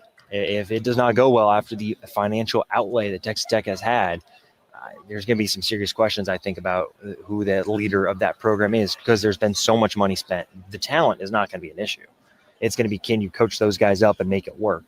So then there's that part of it. And then, look, I love Kenny Dillingham. I think I've said this before. Like, if you made me hire one coach in the Big 12 right now to run my program for the next 20 years, it's Kenny Dillingham, because I just think he gets it. And the player retention for them has been great. Obviously, Sam Levitt's back, and I think he's a really good quarterback. So I think those are the two best teams. Outside of that, God. And here's the fun part about it. If you look at the media poll, it's been, I think Texas is the only school in the last 4 or 5 years to be picked number 1 in the poll and actually play in the title game. So history shows us that the teams that people think are going to be really good going into the year, they could still be good. But history shows us there's a team kind of in the middle that's going to work their way up to the top. And I think, I probably have, I put out a poll on our VIP board. I probably had Utah too low now that I'm here and talking to people and hear more about, the off seasons for everyone. So sure. I had Utah, I think here, number 9. Yeah, I'm probably way too low on them. So they might be a team that makes some noise. We'll see. And look, it would not be the last time or first time I've been wrong. Kansas has veterans. They've got some really intriguing transfer talent. They've obviously got a veteran quarterback. The schedule, I think, lines up really nicely for them. They might have one of the easier schedules. Again, that's on paper. We heard that last year. Yeah, exactly. It might be one of the easier schedules in the Big 12. What does the ceiling for KU look like? If the absolute best case scenario for this team, does it include Arlington? Is that a possibility if everything hits? Or what do you think would represent a smashing success for 2025 Kansas football? So when you got a quarterback like Jalon that has the ceiling that he does, right? He could be the best quarterback in the conference. He could. Like, he has shown the ability to play at that high of a level. It's just a question of, can he do it over the course of a 12-game season? What's the best case scenario? Look, I think maybe a 10-2 type of year. What's the range of likely outcomes on that? I'm not going to say it's super high. I think this team probably ends up being in that 7-5, 8-4 range at the end of the day. But if everything goes right, the wide receivers are what we think they could be or better. If Jalon plays at that all Big 12 level, if the offensive line comes together, if the defense can really finally put it together, if KU cannot lose the K-State game on special teams, I think there's a world in which this team can get to the top of the Big 12. Is that going to play in the title game? I don't know. But I think you're looking at this team having the ability to go far and do a lot. But again, range of outcomes, I'm betting on more of an 8-4, 7-5 type of year, all things being kind of taken into account. Michael Swain covers the Kansas Jayhawks for Fog.net, part of the 24/7 Sports Network. Talking season is here. Football's not far behind. It's a great time to become a VIP subscriber at 24/7 Sports. Michael joins us every week here on 580 Sports Talk for Jayhawk Weekly. Michael, always a pleasure. We'll do it again after you get back from your honeymoon. Oh, yeah, that's right. That's next week. Yeah. Let's go. I can't wait. There you Vacation, go. baby. We'll do it again next time. Thanks again, Michael. Awesome. Thanks for having me on. That's Michael Swain. Do not tell his lovely new bride he forgot about his honeymoon. do not tell her that. No, really appreciate Michael stopping by and joining us for Jayhawk Weekly today. We've got to get to a break. Whiskey Myers tickets, they could be yours if you win our call-in contest. Coming up on the other side of this break to round out the hour of 580 Sports Talk. Embrace a summer of freedom in a new RV. Four Seasons RV offers premium brands like Alliance and Grand Design. Compact adventure trailers from Intech, ROG, and ATC. Four Seasons owners, Leslie and Dave Cochran, know the ins and outs of RVing because they live the lifestyle. Full-time in a camper. For RVs and memories made to last, see Four Seasons RV. Where the fun begins. KansasRV.com. 6 miles east of Abilene along I-70. Cashback is not available on gas in New Jersey and Wisconsin. Susan, I'm sorry I'm late. Traffic is terrible. It sure is. But on top of that, gas prices have been skyrocketing. I can't believe how expensive gas has gotten recently. Prices at the pump are up, but I never pay full price for gas anymore. I just use the free Upside app that pays you cash back for every gallon of gas you buy. Wait a minute. Are you saying you actually get paid cash when you buy gas with the Upside app? Yes, I get real cash back every time I buy gas. And does that actually add up to anything? I've made around $200. Wow, that's serious extra cash. I'm downloading the free Upside app now. Download the free Upside app to earn real cash back every time you buy gas. Use promo code GPS for an extra 25 cents per gallon cash back on your first fill-up. You can cash out anytime right to your bank account, to PayPal, or any gift card for Amazon and other brands. Just download the free Upside app and use promo code GPS for a 25 cents per gallon bonus on your first tank. That's code GPS for 25 cents per gallon cash back on your first fill-up. Why'd I go to the doctor? My heart would race just taking my son to practice. It didn't feel right. So I got checked out. Turns out I have atrial fibrillation, which increases the risk of stroke about 5 times. Symptoms like irregular heartbeat, heart racing, chest pain, shortness of breath, fatigue, or lightheadedness can come and go. But if it's AFib, the risk of stroke remains. If you have symptoms, contact a doctor. I'm so glad I did. Visit notimetowait.com. Sponsored by Bristol Myers Squibb and Pfizer. WIBW, Topeka.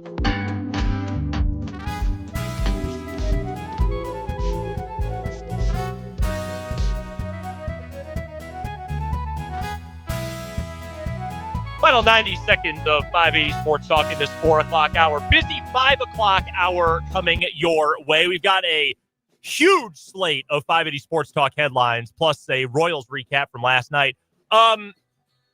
If the Royals lose tonight, I think you have to go back on vacation. Because while you were gone, the Royals became one of the hottest teams in baseball. They've won 5 of 6 with no off days. It's just the opposite of Dan.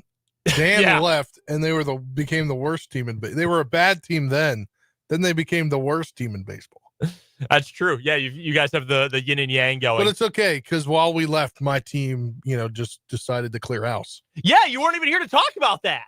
Yeah. We had that. We had some other stuff. Yeah, you missed out. It's the tough part of taking vacation. We've got plenty of other headlines to get to. Deshaun Hanukkah, the former Hayden Wildcat, he is going to join us. Really good stuff between him and Dan today. We'll also get some final thoughts on Big 12 football media days. Might get a couple more of our big burning questions as we head into the 2025 season. Plus your texts, 785-272-9429. Your comments on YouTube, 580 Sports Talk on YouTube. Right now, I need to find a caller to win a pair of tickets to see Whiskey Myers at the Starlight Theater Saturday night. A pair of tickets. We have 2 more pairs to give away before we're done today. I need caller number 2 right now. 785-272-9429. The Whiskey Myers tickets are yours. 1 more hour of 580 Sports Talk coming up after the news. Hello, this is Jack from Einstein's. It's getting warmer, and we're here to help you get into the great outdoors. Looking for a tent? Nobody has as many choices as Einstein's. From 1-person to 10-person tents, we've got them all, and we've got them at great prices. Sleeping bags, camp cots, air mattresses, and hiking boots. We've got it all. And don't forget us for genuine military surplus. For 106 years, it's Einstein's, your outdoor outfitters, 1820 West 10th in Topeka. The smart choice for the great outdoors. Prescriptions require an online consultation with a healthcare provider who will determine if appropriate. Restrictions apply. See website for details and important safety information. Price varies based on product and subscription plan. Hey guys, let's talk ED, because millions of men experience it. But not everyone can access or afford treatments like Viagra. Hims can help. Through Hims.com, you can access a full range of treatment options for ED through a 100% online process. To start your free online visit and save up to 95%, go to Hims.com/joy. HIMS.com/JOY. When you're hiring, have you ever felt like you're missing out on meeting great candidates? Well, they're not hard to find when you go to ZipRecruiter. ZipRecruiter helps 10 million people with their job search every day. People who are actively looking for jobs like yours. So it's easy to find the right person fast. 4 out of 5 employers who post on ZipRecruiter get a quality candidate within the first day. Try ZipRecruiter for free at ZipRecruiter.com/free. That's ZipRecruiter.com/free. This is the story of the one.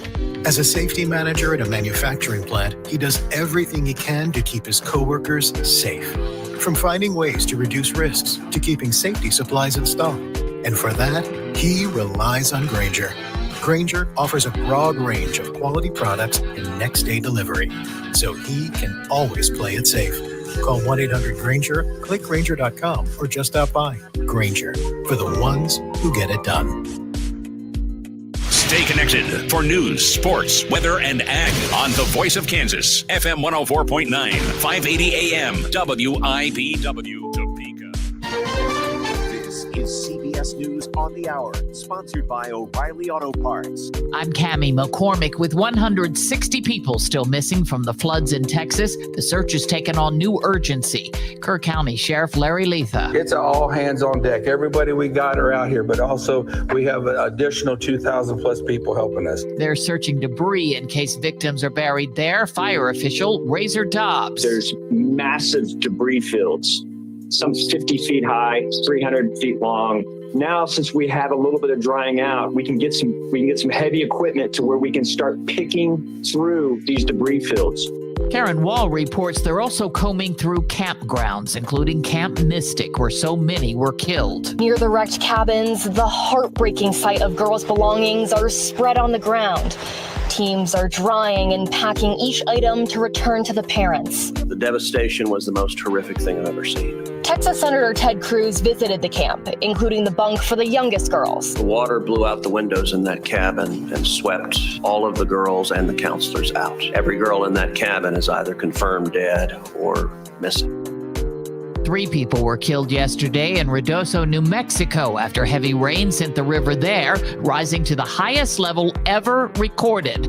Mayor Lynn Crawford. The swiftwater rescues, our emergency responders conducted approximately 65 swiftwater rescues during yesterday's event. President Trump sent out more tariff letters today, one to Brazil, which is now facing a huge increase. Linda Kenyon reports. In his letter, President Trump said he is setting the tariff level at 50%.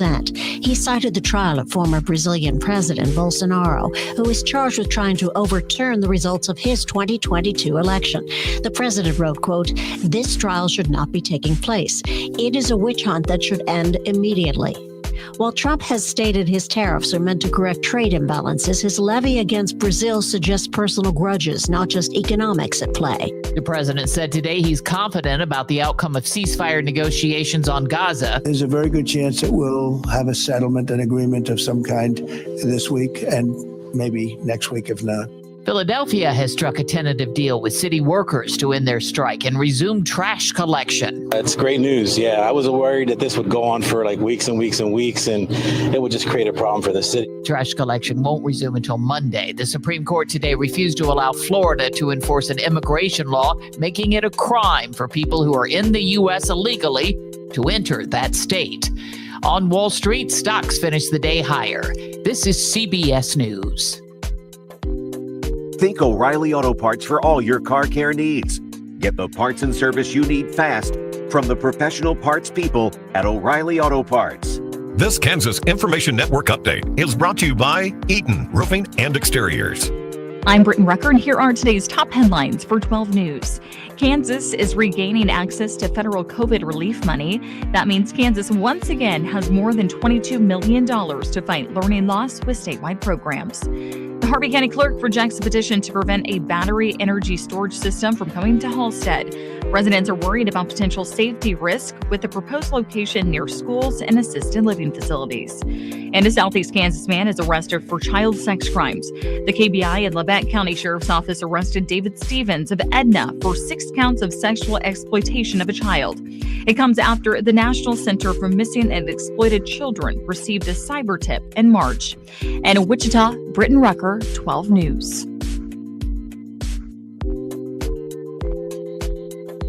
You're listening to the Kansas Information Network.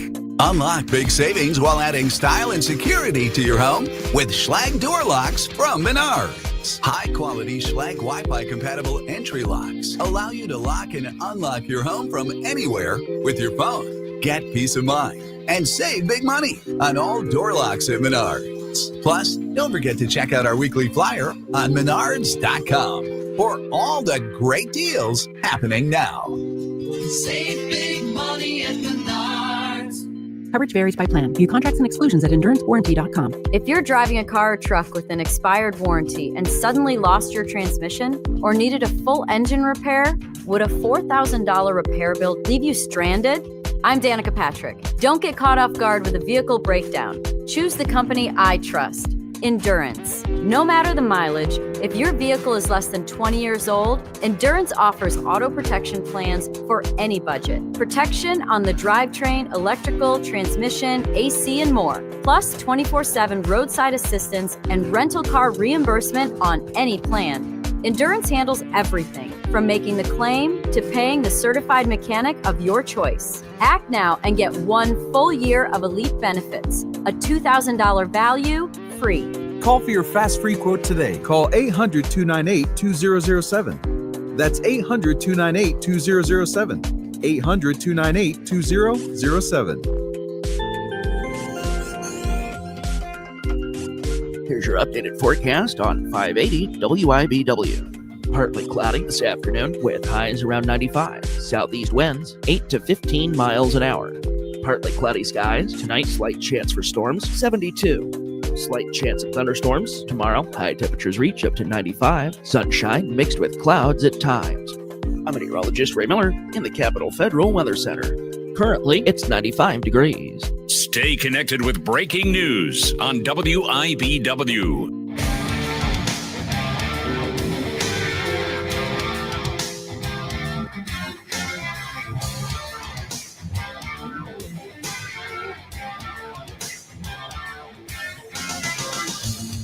Hey now, final hour of 580 Sports Talk coming your way on a Wednesday afternoon. I'm Brendan Dworzinski. On the other side of the glass, and if you're watching on the YouTube stream, on the other side of the stream window, that's Spencer Dupuis, back from vacation. And I'm wearing a rope hat just to spite Dan Lucero. And Dan he can't go after you. See, it was smart to do it today, because tomorrow he's going to be back in studio and he can go after you for it. Today, he's on the road right now. He's probably just north of Dallas, although knowing Dallas and Metroplex traffic, he might still be in Frisco. Oh, yeah. Certainly possible. I just so happened the other day only time I tuned in while I was on vacation, not in the KC Metro. Mm-hmm. It just so happened to be the exact time he was going on this rant on Monday. He said, what did he say bleep me for? Why did he do this? No, so Dan was down at Big 12 Football Media Days yesterday and today. He is on his way back right now, though. He'll be back in studio with us coming up tomorrow. We've still got plenty to get to on the program today. A whole host of 580 Sports Talk headlines and a Royals recap. Another win yesterday. That's coming up here in just a moment. Former Hayden Wildcat, current Kansas Jayhawks tight end Deshaun Hanukkah will join the program from Media Days, and we'll get some final thoughts on what happened down at the Star this week as well. We want to hear from you. Your thoughts on all things Kansas Jayhawks today. Maybe you didn't get your thoughts in about K-State football yesterday. Other Big 12 thoughts, whatever they might be. Hit us up on the text line, 785-272-9429. You can also join us on YouTube. If you don't know how to find us, it is very, very easy. You go to youtube.com. That was Jake LeBon classic. Hit him with the double very. I'm telling you, it's very simple to do. Go to youtube.com. I'm doing it right now with you. Search 580 Sports Talk in the search bar. The first thing that comes up that isn't an ad, it's our channel, and then it's today's show live streaming. Subscribe to the channel while you are there. That way you always know when we're going live or posting other video content. And then watch along with us. Drop a comment. Let us know your thoughts on anything we're talking about on the show today. We do appreciate all of you joining us, whether you're watching on YouTube, listening on our website, 580WIBW.com, or checking us out on 580 AM or 104.9 FM here in Topeka and throughout the beautiful state of Kansas. All right, Spencer, should we get to our 580 Sports Talk headlines? Yeah, I'm just adding one to it as well right now. No, love to hear that. All right, tons of stuff to get to. All right, we're going to start with some Royals baseball. I mentioned this just before we ended the hour, the 4 o'clock hour. By the way, shout out to Casey, who won our first pair of Whiskey Myers tickets today. This has been a hot ticket here on 580 Sports Talk. We've got one more pair to give away before the show is done. One more pair of tickets to give away to see Whiskey Myers at Starlight Theater in Kansas City on Saturday night. One more pair to give away for the week. That's it. We're out of tickets after that. But do we want to tell them? No, not yet. Oh. Well, okay. Can we just tease it? Let's tease. What would you like to tease, Spencer? We got more concert tickets for you next week. That's true. We do. We're pretty much a music show at this point. Yeah. But we're pretty much music talk at this point. No, we got some tickets for a pretty, I'd say they're still pretty big, right? Yeah. In the country music space. We won't tell you who. We've got more tickets to give away next week. This is our final pair of Whiskey Myers tickets to give away this hour. I think we're going to give them away after we hear from Deshaun. I think after we hear from Deshaun Hanukkah, we're going to give away some Whiskey Myers tickets. So be listening. When our chat with Deshaun Hanukkah ends, we've got one more pair of Whiskey Myers tickets to give away. Shout out to Casey for winning them last hour. But I mentioned it before we went to break. Spencer leaves, and suddenly the Royals become one of the hottest teams in baseball. They've won 5 of their last 6, and yesterday they knock off the Pittsburgh Pirates and Mitch Keller by a final score of 4-3. And suddenly, with those 5 wins in 6 games, and because the Mariners lost yesterday to the New York Yankees, the Royals are currently just 4 games out of the final wild card spot. Now, they're tied with 3 other teams, including the Minnesota Twins and the Los Angeles Angels. Those 3 teams together, I should say. They're all 4 games out. So there's still plenty of work to be done for the Royals. But, man, this is feeling a little... It makes things... I talked about this on yesterday's show, Spencer. It makes things a little bit more difficult when you're talking trade deadline because suddenly you're getting hot at the right time. You're within striking distance. Yeah. The Mariners are not a trustworthy team nor franchise. It's not impossible that you can make a run here. A couple notes I took away from that game yesterday. Seth Lugo did what he does. He gave you a quality start, 2 runs over 6 innings. That's why he, according to The Athletic, is one of the 6, I believe it was, 6th or ranked 3rd. He might have been ranked 3rd, most valuable or like hottest trade pieces on the market this year. If the Royals keep winning this week, they're not going to trade him. They probably should consider it anyway, given all the things we've talked about on the show the last 2 weeks. But he gave them a great chance yesterday. Not a great outing for Lucas Erceg. Control wasn't great, but Estevez and Zerpa, they were really good out of the pen. It's Estevez who ends up picking up the win. Jack Caglione, first home run at the K. That was a missile. That was not one of those big, parabolic moonshot home runs that you see at the Derby. We'll see that at the home run Derby a week from this past Monday, 5 days from now, where you just see these big, towering shots. Nah, man, that was a homing missile. Just a rocket out to right center field by Caglione. That was awesome. His first at the K, 3rd of the year. Nick Lofton. I want to ask you this question, Spencer. Is this real? He comes up big yesterday, hits the home run, his 2nd in just a couple of days. He hits the gets the walk-off hit at the end of the game as well to push the Royals ahead. It's only been 3 games where he's really been hitting well. He's still not an everyday player. Does this feel repeatable to you? I've got some statistical information here, but I'm just curious perception-wise because I'm sure you were up to other things and not necessarily watching every pitch of Royals baseball while you were gone. But does it feel like this is at least somewhat repeatable for Nick Lofton? I think we need to have a discussion in a few days. Okay. I'm like, the guy could just be superstitious. I believe I saw, and he shaved his beard or something. Hey, I'm sure most of these guys will do anything to figure it out. Friend of the show, former intern Trenton Kraxner was posting something about it. I missed that. So I didn't really quite catch it. I'm assuming he shaved and now he's like can hit again. I've always been a fan. I'm not trying to say like I was on Nick Lofton from the very beginning. I liked his skill set. I thought he could be a useful player. He's not going to hit like he has the last 3 games for the entire rest of the season. That's just not going to happen. But I think the Royals are in a position. They need to find a spark offensively wherever they can, right? Like a bat at the trade deadline would be great. They called up Caglione earlier this season to try to find it. You've got to find some sort of catalyst, some sort of flint for your fire somewhere. Why not Nick Lofton? He's still not playing every day. Why not? And I know you got platoon things you're worried about. He's only got 90 plate appearances this year. The samples are small. But I think there are also reasons to believe that he can give you something, at least until further notice, right? Yeah. At least until, hey, all of a sudden this isn't going so well. You give him a shot. There's a few metrics that are not like otherworldly. You know, his expected batting average is right about on the league average, right about where he's performing this year is where he's been. Average exit velocity, almost exactly league average. And again, he's not qualified for these spots. But a couple things do stand out that are repeatable and are positive. When he hits the ball, he hits it really well. His sweet spot percentage, according to StatCast, 38.5%. That's good. You're barreling up that ball constantly. That is a really good thing. He does not swing and miss. He does not chase outside the zone. He does not strike out. Now, he also doesn't walk, but he doesn't strike out a whole lot. Those are all repeatable, positive things for Nick Lofton.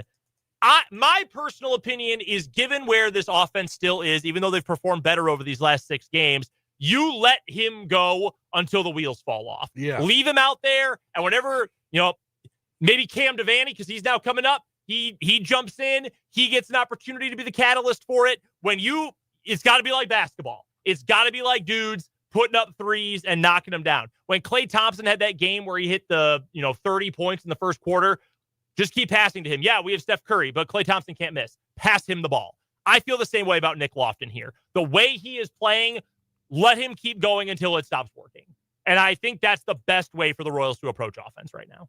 Yeah, I mean, if it ain't broke, don't fix it. And then when it's broke, you got to do something. Yeah, that's how I feel. We've got a message here from Mark on YouTube. What's my get off my lawn subject for today? I had hot All-Star takes earlier this week. I'm not an All-Star game guy. I think they're dumb.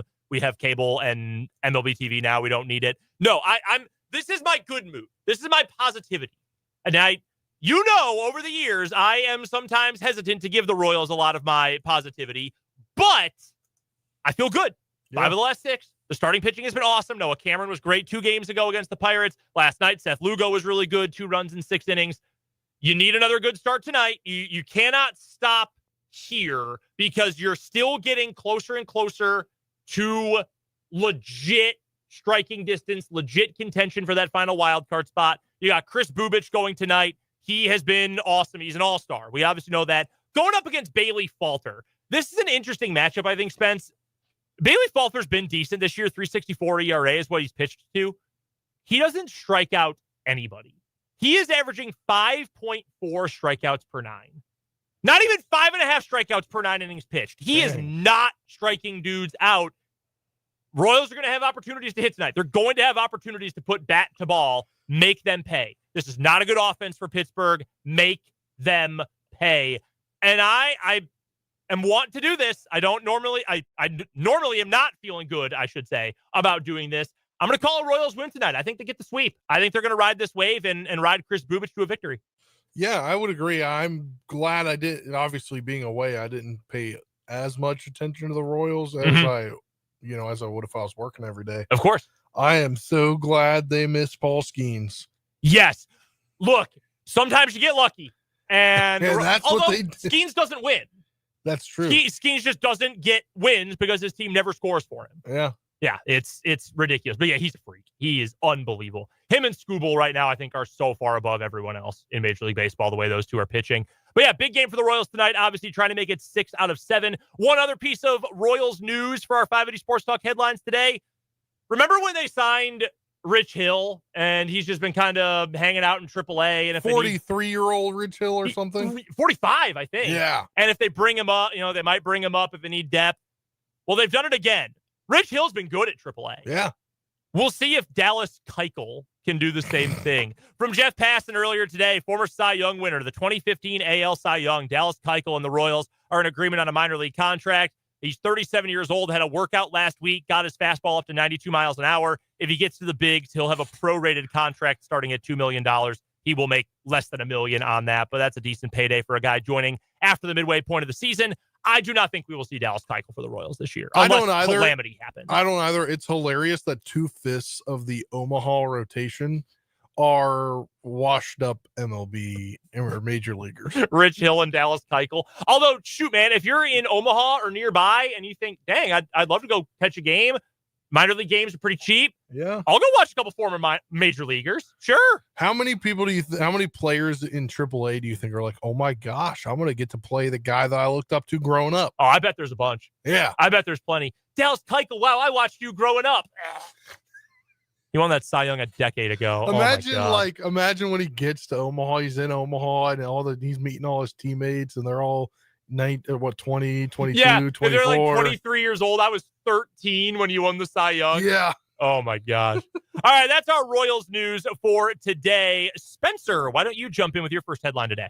Yeah, I'll leave that one for you. I'll give my realignment headline here. Realignment, you've talked about it a little bit, I believe, on the show. Seems like every single day there's something new. Obviously, we know Texas State left to go to the Pac, whatever they're going to be. And Sunbelt is trying to find a new team to join, to extend invite to, or figure out how they're going to go forward.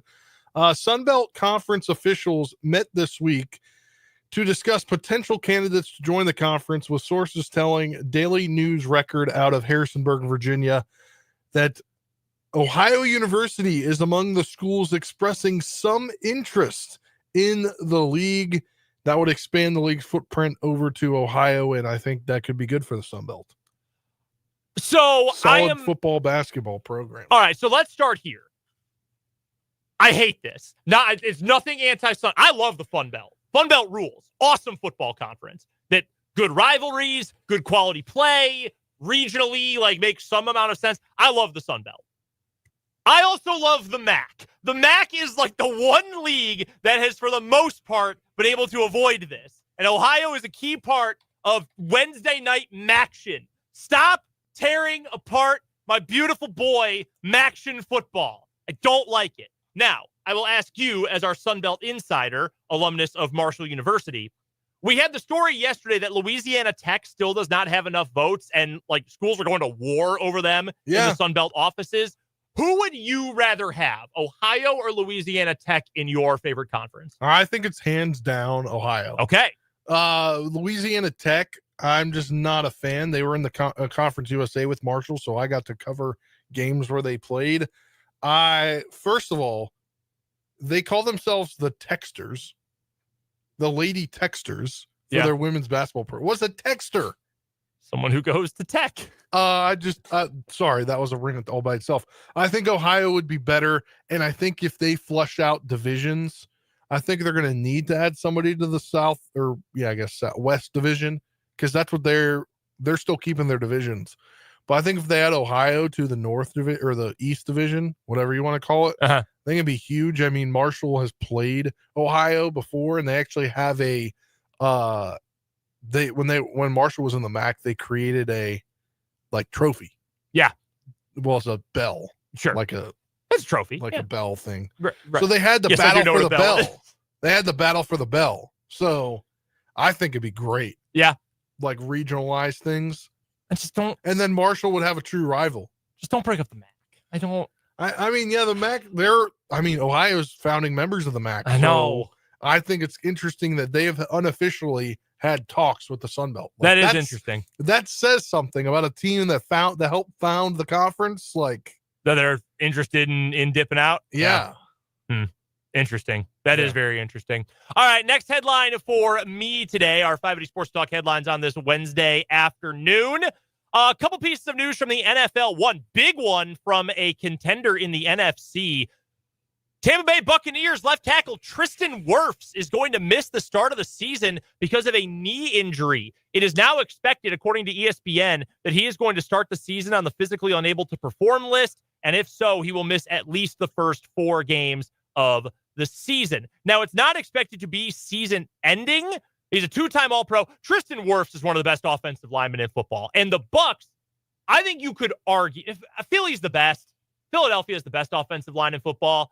But if you told me Tampa was top 3, I don't think I'd argue with you. I think there's a very real claim that they have a top 3 offensive line between Wirfs and Gedeke and my guy Graham Barton. I mean, they've got dudes all over that line, have made Baker Mayfield's life really, really easy. Despite injuring his right knee last year, Wirfs still started 16 games, made it to his 4th straight Pro Bowl. He is a whale of a player. That's tough for Tampa. I looked this up earlier. They're scheduled to start the year at the Falcons, rivalry game, that's tough. At the Texans, who knows what that's going to look like. Home for the Jets, home for the Eagles. Best case scenario, I think they could be 3-1. Worst case scenario, I think 1-4 is certainly possible. I mean, it's the NFL. You could always go, 1-3. You could always go 0-4 in a 4-game stretch in the NFL, but that's a big loss for Tampa. Where would you put the Bucs in terms of the hierarchy in the NFC? The Eagles deserve to be at the top. They just won the Super Bowl. But then I think the next class, I mean, you could put Washington, Detroit. I think you could put Green Bay, the Rams. I think San Francisco still, at least for the time being, is in there. I think you can put a lot of teams in there. I think it's hard to tell because it's the off season. So if we're basing it off last year, I'd say in the top, I'd say right about middle of the pack. I mean, you're going 16 teams. 16 teams. 16 teams. You're about 6 through. I'd give a range of 6 through 10. Because everything's so like it's the off season. Like, what do we predict? It's all prediction. Sure. No, I hear you on that. So I think 6 through 10 in my eyes of the NFC is that tight. Okay. I think that's totally fair. Yeah. I love their roster on offense. I still got a lot of questions about their defense. Exactly. So. The other NFL note I wanted to get to. So this is nuts. It is. I did not know this. We had the news the other day. I believe it came up. The Browns, a couple weeks ago now, they have agreed to a deal, a stadium deal with the state of Ohio. They're going to move from the Mistake on the Lake to a suburb, Brook Park, outside of Cleveland. They want to build a domed $2.4 billion stadium project and mixed-use development. One, the Cleveland Browns playing indoors is so disgusting. Play outdoors. Are you kidding me? That's the one advantage you have is the weather. Your team sucks. You have bad owners. You have bad everything, infrastructure in terms of the football stuff. Your one advantage is you get the bad weather. And you want to get rid of that? Cowardly. Extremely cowardly. But this is even crazier, Spencer. So part of the deal provides $600 million from the state of Ohio that is backed by funds from an account of unclaimed funds. Have you ever had a situation like this? Kansas has it. Illinois has it. I assume everyone has it. There's like a state government website you can go to. West Virginia has it. I was involved in a news story about that. There you go. Yeah. Where like, hey, unclaimed property or an unclaimed cashier's checks, a utility deposit, forgotten bank accounts, stuff like that. That account in the state of Ohio, $5 billion of unclaimed money. The state is going to give $600 million of its citizens' private property money to the Browns to build a stadium. And they say, well, with bonds and stuff, it'll eventually be paid back. Just because it's unclaimed does not mean it doesn't belong to these people. This, to me, is even different than saying we're going to invoke a half-a-cent tax on whatever. That, to me, is different than this. This is literally, these people own this money. They just haven't claimed it. And you saying we're going to take it and give it to the Browns. That's nuts, in my opinion. That is crazy. Like, that's theft. That's literally the state stealing from individuals to give to the Browns. Your girlfriend's got to answer for this. I know Olivia's a Browns fan. She's got to answer for this. Figure it out, Olivia. Well, she's not from Ohio, so. Well, that's true. Well, yeah, it ain't her money. Yeah, you don't have to worry about it. Get your team in line. Jeez. All right, Spencer, you got one more headline for us? Yes, we're going to go back to Major League Baseball, the MLB, to use the ABS challenge system during the All-Star game in Atlanta. The automatic ball strike system is coming to the All-Star game next week in Atlanta.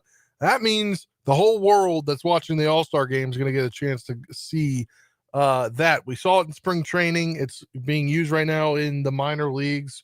Not very widely seen on national television, right? They don't really have many. I mean, the ESPN does some spring training games, so that's probably the biggest it's been on TV. But it'll be next week during the All-Star game, which will, I mean, it's an exhibition game, so it makes sense, right? Yeah. It's like if they tested it during spring training, exhibition games, why not test it during the All-Star game? I think it gets fans a look at it as well, so they're not shocked because it's going into play regular season next year, right? Is it? Yes, I think they moved up. It can be as early as next season. Yeah, because originally it was 27. Andrew asked about that too. It's going to be implemented either next year or the year after. Appreciate that from Andrew on YouTube. Yeah, I think they moved it up and said it could be as early as 2026. I've seen some pushback on social media to this today, Spencer, and I got to be honest with you, man. I'm so sick of every single baseball game having some call, some run, some play that gets impacted by a bad call by an umpire. I'm just so sick of it at the major league level. This is fine. I have no problem with it. And, well, what if the technology fails? Well, the umpire is still there. They'll just go back to doing it manually. Yeah. That's the backup plan. What do you mean, what if it fails? That there's already a built-in backup. I think most of the arguments against it, and I used to be a firm believer in the human element. I did. I think umpires have gotten so much worse. And I'd rather you just get it right and let the game flow as opposed to CB Buckner or Laz Diaz ruining a game. I'm all for the ABS at this point. One final headline for me today, and unfortunately we're going to end our daily headlines on a somber note, but Washburn basketball legend, Hall of Famer Ryan Murphy has passed away at 45 years old. According to a statement from Washburn, Murphy passed away at some point earlier on today. He was inducted into the Washburn Hall of Fame back in 2016. Murphy played for Washburn in the early part of the 2000s. He finished his career third all-time in scoring, 1,654 points and 738 rebounds. That was fourth all-time when he had his career come to an end at Washburn. He was a first-team All-MIAA pick back in 2003. He was second-team All-League in 2002, and in 2001, he was honorable mention All-League as a freshman. 4 years, 4 times All-Conference in the best conference in America. That is incredible. He was part of that 2001 team that was a national runner-up, went all the way to the national championship game. He is also the Washburn record holder for NCAA tournament career points and MIAA tournament career points, one of 11 Ichabods with 1,000 points and 500 rebounds. In a statement, the university said today, quote, Washburn Athletics and the Ichabod family are sad to hear of Ryan Murphy's passing. Murph was one of the all-time greats to put on an Ichabod uniform, and for as good as the Washburn Hall of Famer was on the court, he was an even better person off the court. He never met a stranger, had a smile and a laugh that would light up a room. Our condolences to his family, to his wife, Lisa, and to their daughter, Anna. That is a statement from Washburn. Ichabod's current head coach, Brett Ballard, also had a statement that he posted on Twitter today, said, quote, very sad to hear that we lost a member of the Ichabod basketball family today. Ryan Murphy was a great husband, father, and friend. He was a warrior on the court and one of the all-time Washburn greats. He will be missed by so many. Rest easy, big fella. 45 years old, Ryan Murphy, Washburn legend, has passed away. Our thoughts, prayers, and condolences to his wife, Lisa, their daughter, Anna, and to all of Ryan Murphy's loved ones. With that, let's get to a commercial break. We'll come on back on 580 Sports Talk right after this. We'll hear from Deshaun Hanukkah, former Hayden Wildcat, current Kansas Jayhawk. Coming up, this is 580 Sports Talk. I had terrible pain in my knees. That's Richard Josephiak, farmer and rancher from Roselle, Kansas. I couldn't sit in a tractor, been very long standing, you can't sleep. Richard's doctor told him he had a torn ACL, which meant surgery and lots of recovery time he couldn't afford. So he talked with the doctors at Kansas Regenerative Medicine Center about stem cell therapy. I had the procedure done and had just great results. I can sit in the tractor or the combine, and my knees don't ache. Kansas Regenerative Medicine Center in Manhattan and Kansas City. Your stem cells, your health, your life. Some things can steal your sunshine. Ugh, I just got my hair done. Sorry, cooler's broken. Anyone see my flip-flops? Anyone? But COVID-19 can steal a lot more. I just took a COVID test. Ugh. Prescription medications for COVID exist. If you test positive this summer, ask your doctor if they're right for you. Visit PfizerForAll.com/COVID-19 to learn more. Sponsored by Pfizer. At Progressive, we understand the bond you have with your boat. It's why people name theirs. I was pretty hungry and looking at a menu when I named my boat Change Your Tuna. The backup names were Trick or Trout, I Salmonly Swear, and, oh, it gets worse, New Squid on the Block. It wasn't my best day. Whatever you call your boat, protect it. And start with a quote from Progressive, America's #1 boat insurer. Progressive Casualty Insurance Company and Affiliates. #1 rating based on boat market share data from refilings.com. Cashback is not available on gas in New Jersey and Wisconsin. Susan, I'm sorry I'm late. Traffic is terrible. It sure is. But on top of that, gas prices have been skyrocketing. I can't believe how expensive gas has gotten recently. Prices at the pump are up, but I never pay full price for gas anymore. I just use the free Upside app that pays you cash back for every gallon of gas you buy. Wait a minute. Are you saying you actually get paid cash when you buy gas with the Upside app? Yes, I get real cash back every time I buy gas. And does that actually add up to anything? I've made around $200. Wow, that's serious extra cash. I'm downloading the free Upside app now. Download the free Upside app to earn real cash back every time you buy gas. Use promo code GPS for an extra 25 cents per gallon cash back on your first fill up. You can cash out anytime right to your bank account, to PayPal, or any gift card for Amazon and other brands. Just download the free Upside app and use promo code GPS for a 25 cents per gallon bonus on your first tank. That's code GPS for 25 cents per gallon cash back on your first fill up. WIBW, Topeka.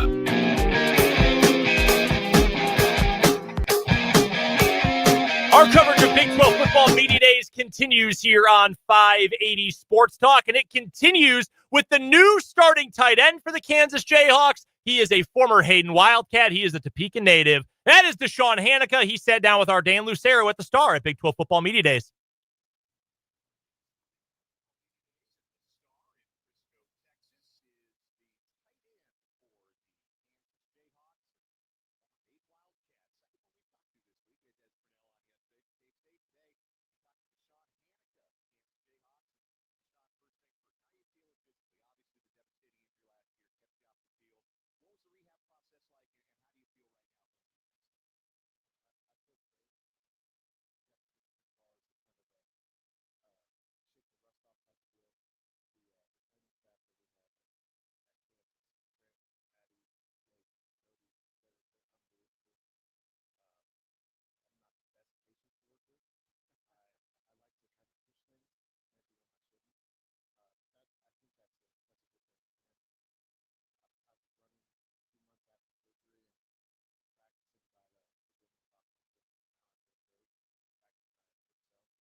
Talking to Deshaun Hanika, the Kansas Jayhawks here from Big 12 football media days.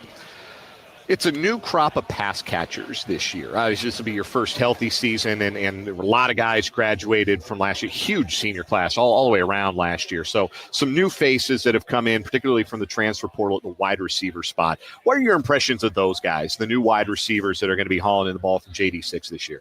Special. They are absolutely special. They're freaks. They're all big. They all can run. I thought I was fast, and then you go do a sprint workout next to Emmanuel Henderson, Levi Wentz, and you're like, you know what?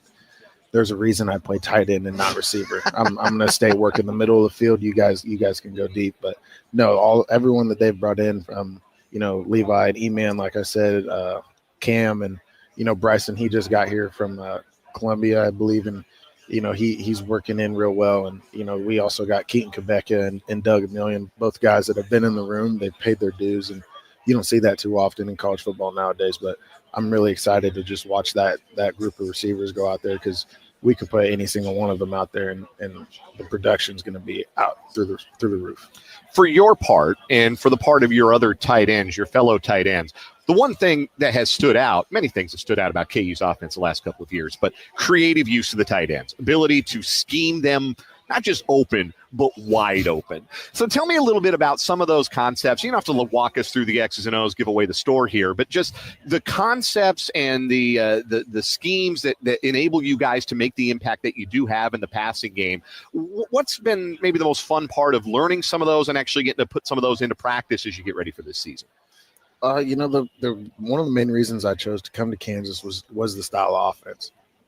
We run a pro style offense with a lot of long play calls, and you have to be locked in the huddle. And Coach Z and now Coach Lubig, when you let them sit in a room together uninterrupted for weeks at a time, you're going to get some crazy stuff that comes out of that room. And just to watch the way that their minds work and the way they bounce ideas off of me and JD and Daniel Highshaw and everyone, see what we like, and just the way that their mind works in order to draw up plays, and you're like, I don't know how this is going to work, and then you run it in practice, and it's like I'm wide open. There's no one within 20 yards of me. Like, this is amazing. But no, those two are unbelievable. Coach Leipold made a great hire in promoting Z and bringing in Lubick, and it's just fun to watch them work together and see all the crazy stuff they can come up with. Our guest is Kansas senior tight end Deshaun Hanukkah from Big 12 Media Days here at the Star in Frisco, Texas.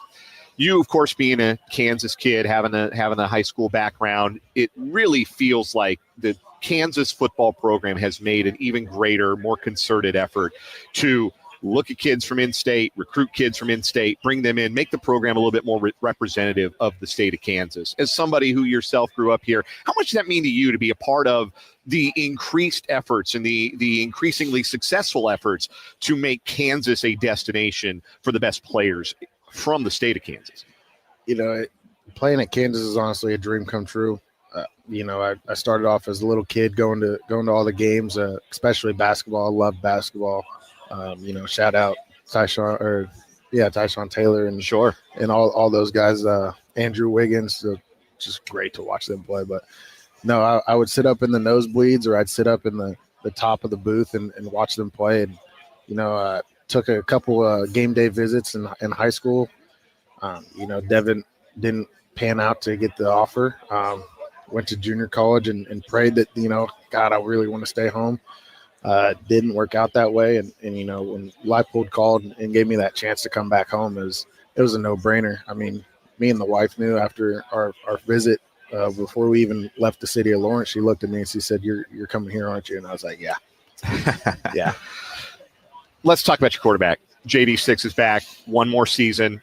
Some rough patches early last season with some turnovers and some inconsistencies, but in the second half of the season, he was as good as any quarterback in the Big 12. Felt like he was kind of back to that old self, that old form. How have you seen him even continue to develop and make sure that when you guys hit the ground running week 0 against Fresno State, that he's in that second half of 2024, first half of 2022 kind of form that you guys are going to need to be the best version of yourselves? JD is one of those guys that you don't ever have to worry about. You know where his head's at, and just the work that he's put in this offseason it's unbelievable what he's done. What he's done with his body and gaining all this muscle and speed. He's back to that top end speed that you just love to watch him. Break out on the outside and just take off down the sideline. He's back to that, and he's one of those players that you sit there and you watch it practice and you just go, wow, I didn't know that throw was even possible. But he's special, and we're very grateful to have him back, and it's going to be a fun last year with him. You've got some talented offensive linemen back this year as well. Everything starts in the trenches. You guys have really gotten better up front at KU over the last handful of years under Leipold. Tell me a little bit about this year's group and how good they have a chance to be to make sure it all functions for you guys as skill players. Oh, the O-line, that's my second favorite group on the team, right behind the tight ends. But no, all those guys they're great. I don't know if there's an O-line in the country that works harder than them. And the leaders of that room, the Bryce Fosters and the Kobe Baines, the standard that they have in that room is off the charts. They're everything. They want to finish. They want to be the nastiest, most physical group out there. And that's what you want out of your offensive linemen. And, we brought in some guys as well to help that. And we also have developed a lot of guys over the years that are ready to step in. So I'm excited to see the battle in the trenches come fall camp, and, just love being around those guys. I mean, they there's not a dull moment when you walk in that room. That's just the best group of guys to be around. A couple more questions for Deshaun Hanika here from Big 12 Football Media Days. How excited is everybody to be back at the booth this year? Just driving past it every morning, you're just like, I can't wait. The other day I drove up. It was early in the morning, and they had the new lights on, and I was like, oh, that's going to be so nice. And now I don't have to drive all the way home from Kansas City after a game. It's going to be special. You mentioned basketball earlier. We're going to take it back to your high school days a little bit, you being a Hayden Wildcat. How much do you miss hoops? Do you still get that itch? Do you still, walk by Allen Fieldhouse and think, man, what if I'd stuck with basketball? When I was younger, maybe, funny story is I was recruited out of high school early to play basketball. I got an invite to go up to late night at the Fog, preferred walk-on type deal. And, I walked into the locker room where all the recruits were, and the first dude I saw was I forget his name, but he was the number one small forward in the country, and he was like 6'8", 6'9", and I was like, yeah, you know what? You're not this sport's not for you. Why don't you go be big in another sport, because this ain't gonna work out too well. So, I got in the car and I told my dad that, and he goes, yeah, I didn't want to tell you that, but that's what I was thinking. I asked Des Purnell this yesterday, so I'm going to ask you, give me a Bill Arnold story. Bill Arnold story. I got so many of them. Suitable for radio, please. Yeah, obviously. He is a character. No, my I got one. My first practice at Hayden, my sophomore year when I transferred in, I wasn't able to play because of the transfer rules in Kansas, and so I'm running scout team, and Bill is just, we have backup quarterbacks, but he's going to live in those glory days. He's going to tie up the cleats. He's going to play scout team quarterback, and he's going to try to let it rip. And then, he's going to come in and complain about his shoulder the next day. But I was lined up outside, and I ran a slant, and I say he led me a little too far. He said he put it on my numbers, and Brooks Peebler actually absolutely folded me and knocked the wind out of me. This was probably 160-pound me, just skin and bone. And the first thing he said when he walked up to me was, catch the ball. I was like, you know what? Thanks, Bill. Yeah, Bill's one of my favorites. I ran into the KC airport randomly a month ago. We were both landed on the same day. Small world. Hey, Bill's one of my favorites. You obviously still have the familial connection to the Hayden program. You still follow him, keep up with him pretty close? Oh, I follow every football, basketball, and baseball game because my little brother is there now. And, I still keep in touch with Bill and Grant. And I'm not as close with the basketball coach there. But I would say about every home game that I could make, I made a ball. And, this year it's going to be a little bit difficult with our schedules. But, we've already looked at the bye weeks, and I told my little brother, as long as no cold front comes in during hunting season, I'll be at your game. So don't you worry. Deshaun Hanika, senior tight end for the Kansas Jayhawks, joining us from Big 12 Football Media Days. Deshaun, it was a pleasure. Best of luck to you. We're excited to finally see you put on that blue and red and represent for Topeka, represent for Kansas coming up this coming season. Best of luck to you. Thank you. Rock Chalk. That's Deshaun Hanika, Topeka's own. Awesome that he's a Jayhawk, man. That story about growing up a KU fan, man, that's just the coolest thing. Appreciate Deshaun. Appreciate Dan putting all that together from Media Days. We'll have more coverage throughout the week as well. We owe you a timeout. I also owe someone some Whiskey Myers tickets. 6:30, Saturday night, Starlight Theater in Kansas City, the best music venue I have ever been to. 2 tickets, final pair we are giving away this week for this show. I want caller number 3. We've done 2 all week. Let's do 3. Caller 3, you're going to see Whiskey Myers with a pair of tickets. We'll be back to wrap up 580 Sports Talk on the other side of this break. So, you're looking for some custom jewelry? Yeah, I was thinking I'm wanting something like this one, but also I really like that one and the top area thing. I know this doesn't make much sense. Just having. Actually, that makes perfect sense. It does. You don't need to be the expert. That's our job, and we'll make sure your custom jewelry is exactly what I imagined. Exactly what you imagined. Come see us at Topeka's own Calhoun's Jewelers. Prescriptions require an online consultation with a healthcare provider who will determine if appropriate. Restrictions apply. See website for details and important safety information. Price varies based on product and subscription plan. Hey guys, let's talk ED because millions of men experience it, but not everyone can access or afford treatments like Viagra. HIMS can help. Through HIMS.com, you can access a full range of treatment options for ED through a 100% online process. To start your free online visit and save up to 95%, go to HIMS.com/joy, HIMS.com/JOY. This is the story of the one. As a lineman, he does whatever it takes to keep the power on in his community. And he wants a partner like Grainger who does the same. Grainger offers the professional-grade products he needs, from voltage detectors to harnesses to hard hats, plus fast, dependable delivery, so he can rise to every challenge. Call 1-800-GRAINGER, click Grainger.com, or just stop by. Grainger, for the ones who get it done. This is the story of the one. As a lineman, he does whatever it takes to keep the power on in his community. And he wants a partner like Grainger who does the same. Grainger offers the professional-grade products he needs, from voltage detectors to harnesses to hard.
Congratulations to Brian. He is the winner of our final pair of tickets to go see Whiskey Myers at the Starlight Theater coming up on Saturday night. So congrats to Brian and all 5 of our listeners this week and ticket winners this week who will be going to see Whiskey Myers. As Spencer said earlier, though, don't fret. We've got more tickets for concerts to give away next week.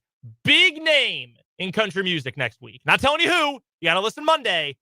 But a big name. And we're excited to send you there coming up next week. All right. Spencer, I know you weren't quite as tuned in as Dan and I were. Dan, obviously there, me hosting the show these last couple of days, but you got back from vacation today. From what you have heard, seen, read from Big 12 Media Day, what was your big takeaway or maybe even just a big headline that really stood out to you over these last 2 days? I think that the Big 12 is, as a whole, they're ready to put two teams in the playoff. And I think my biggest takeaway is that they're ready. They're full steam ahead into the season, knowing that they're going to be very competitive and they're ready to go put 2 teams in the playoff and make it cloud the argument that it's just the Big 2. Sure. In conferences, make it the Big 3 in conferences. Because obviously Power 4 is out the window. Yep. And we've really changed. Like, I feel like the media, the narrative has been switched to like the Power 2, the Big 10, and the SEC. SEC. So give me the Power 3. Hey, I'm not going to oppose that. I'll talk about the conference at large during my final word, but since today was KU Day, we did all sorts of KU talk or K-State talk, yesterday.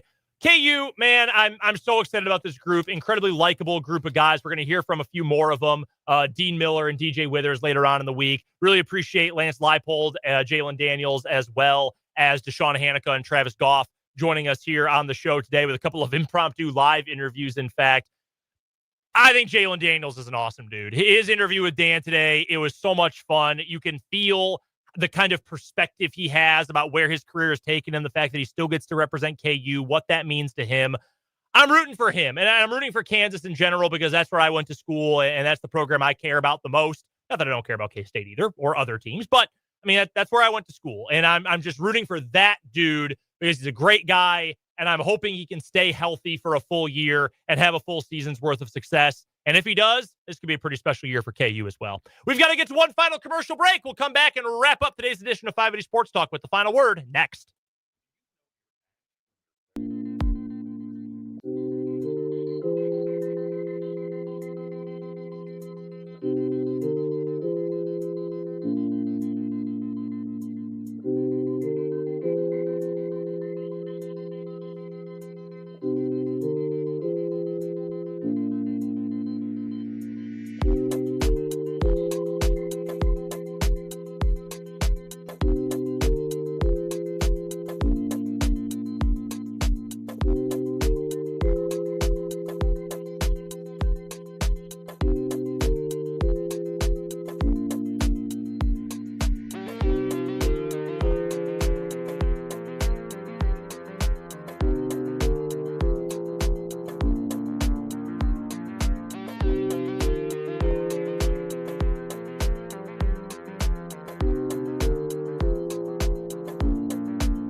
Wrapping up 580 Sports Talk after day 2 out of 2 from Big 12 Football Media Days. Spencer Dupuis, welcome back from vacation. You're up first. I think I'm going to go back on vacation if the Royals lose tonight, because I guess me leaving and not being on the show equals winning unless I'm at a game.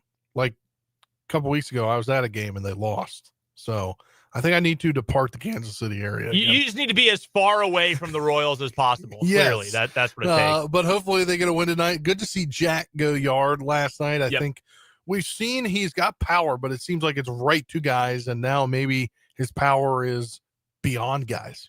Final word for me today.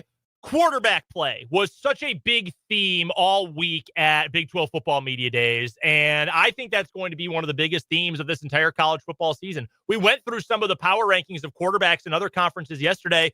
Guys, the Big 12 is a better quarterback conference than the Big 10, and I think it's a better quarterback conference than the SEC from top to bottom, to be completely honest with you as well. Jalen Daniels, Avery Johnson, Sam Levitt, Sawyer Robertson, possibly Devin Dampier, Rocco Beck. The list goes on and on of these dudes who aren't just decent players with good athleticism. They can put a team on their back and win you a game. And to have that many in one conference, pretty dang special. We'll have more coverage from Big 12 Football Media Days throughout the week. More player interviews, more fun college football personalities as well that Dan ran down in Frisco. That's coming up throughout the week. Spencer and Dan are back tomorrow. I'm out for the rest of the week, but tomorrow from 3 to 6, you'll be able to catch more 580 Sports Talk. Until then, for Dan Lucero, for Spencer Dupuis, this is Brendan Dworzinski. The guys will talk to you tomorrow, but coming up next after the break, we've got Kansas City Royals baseball.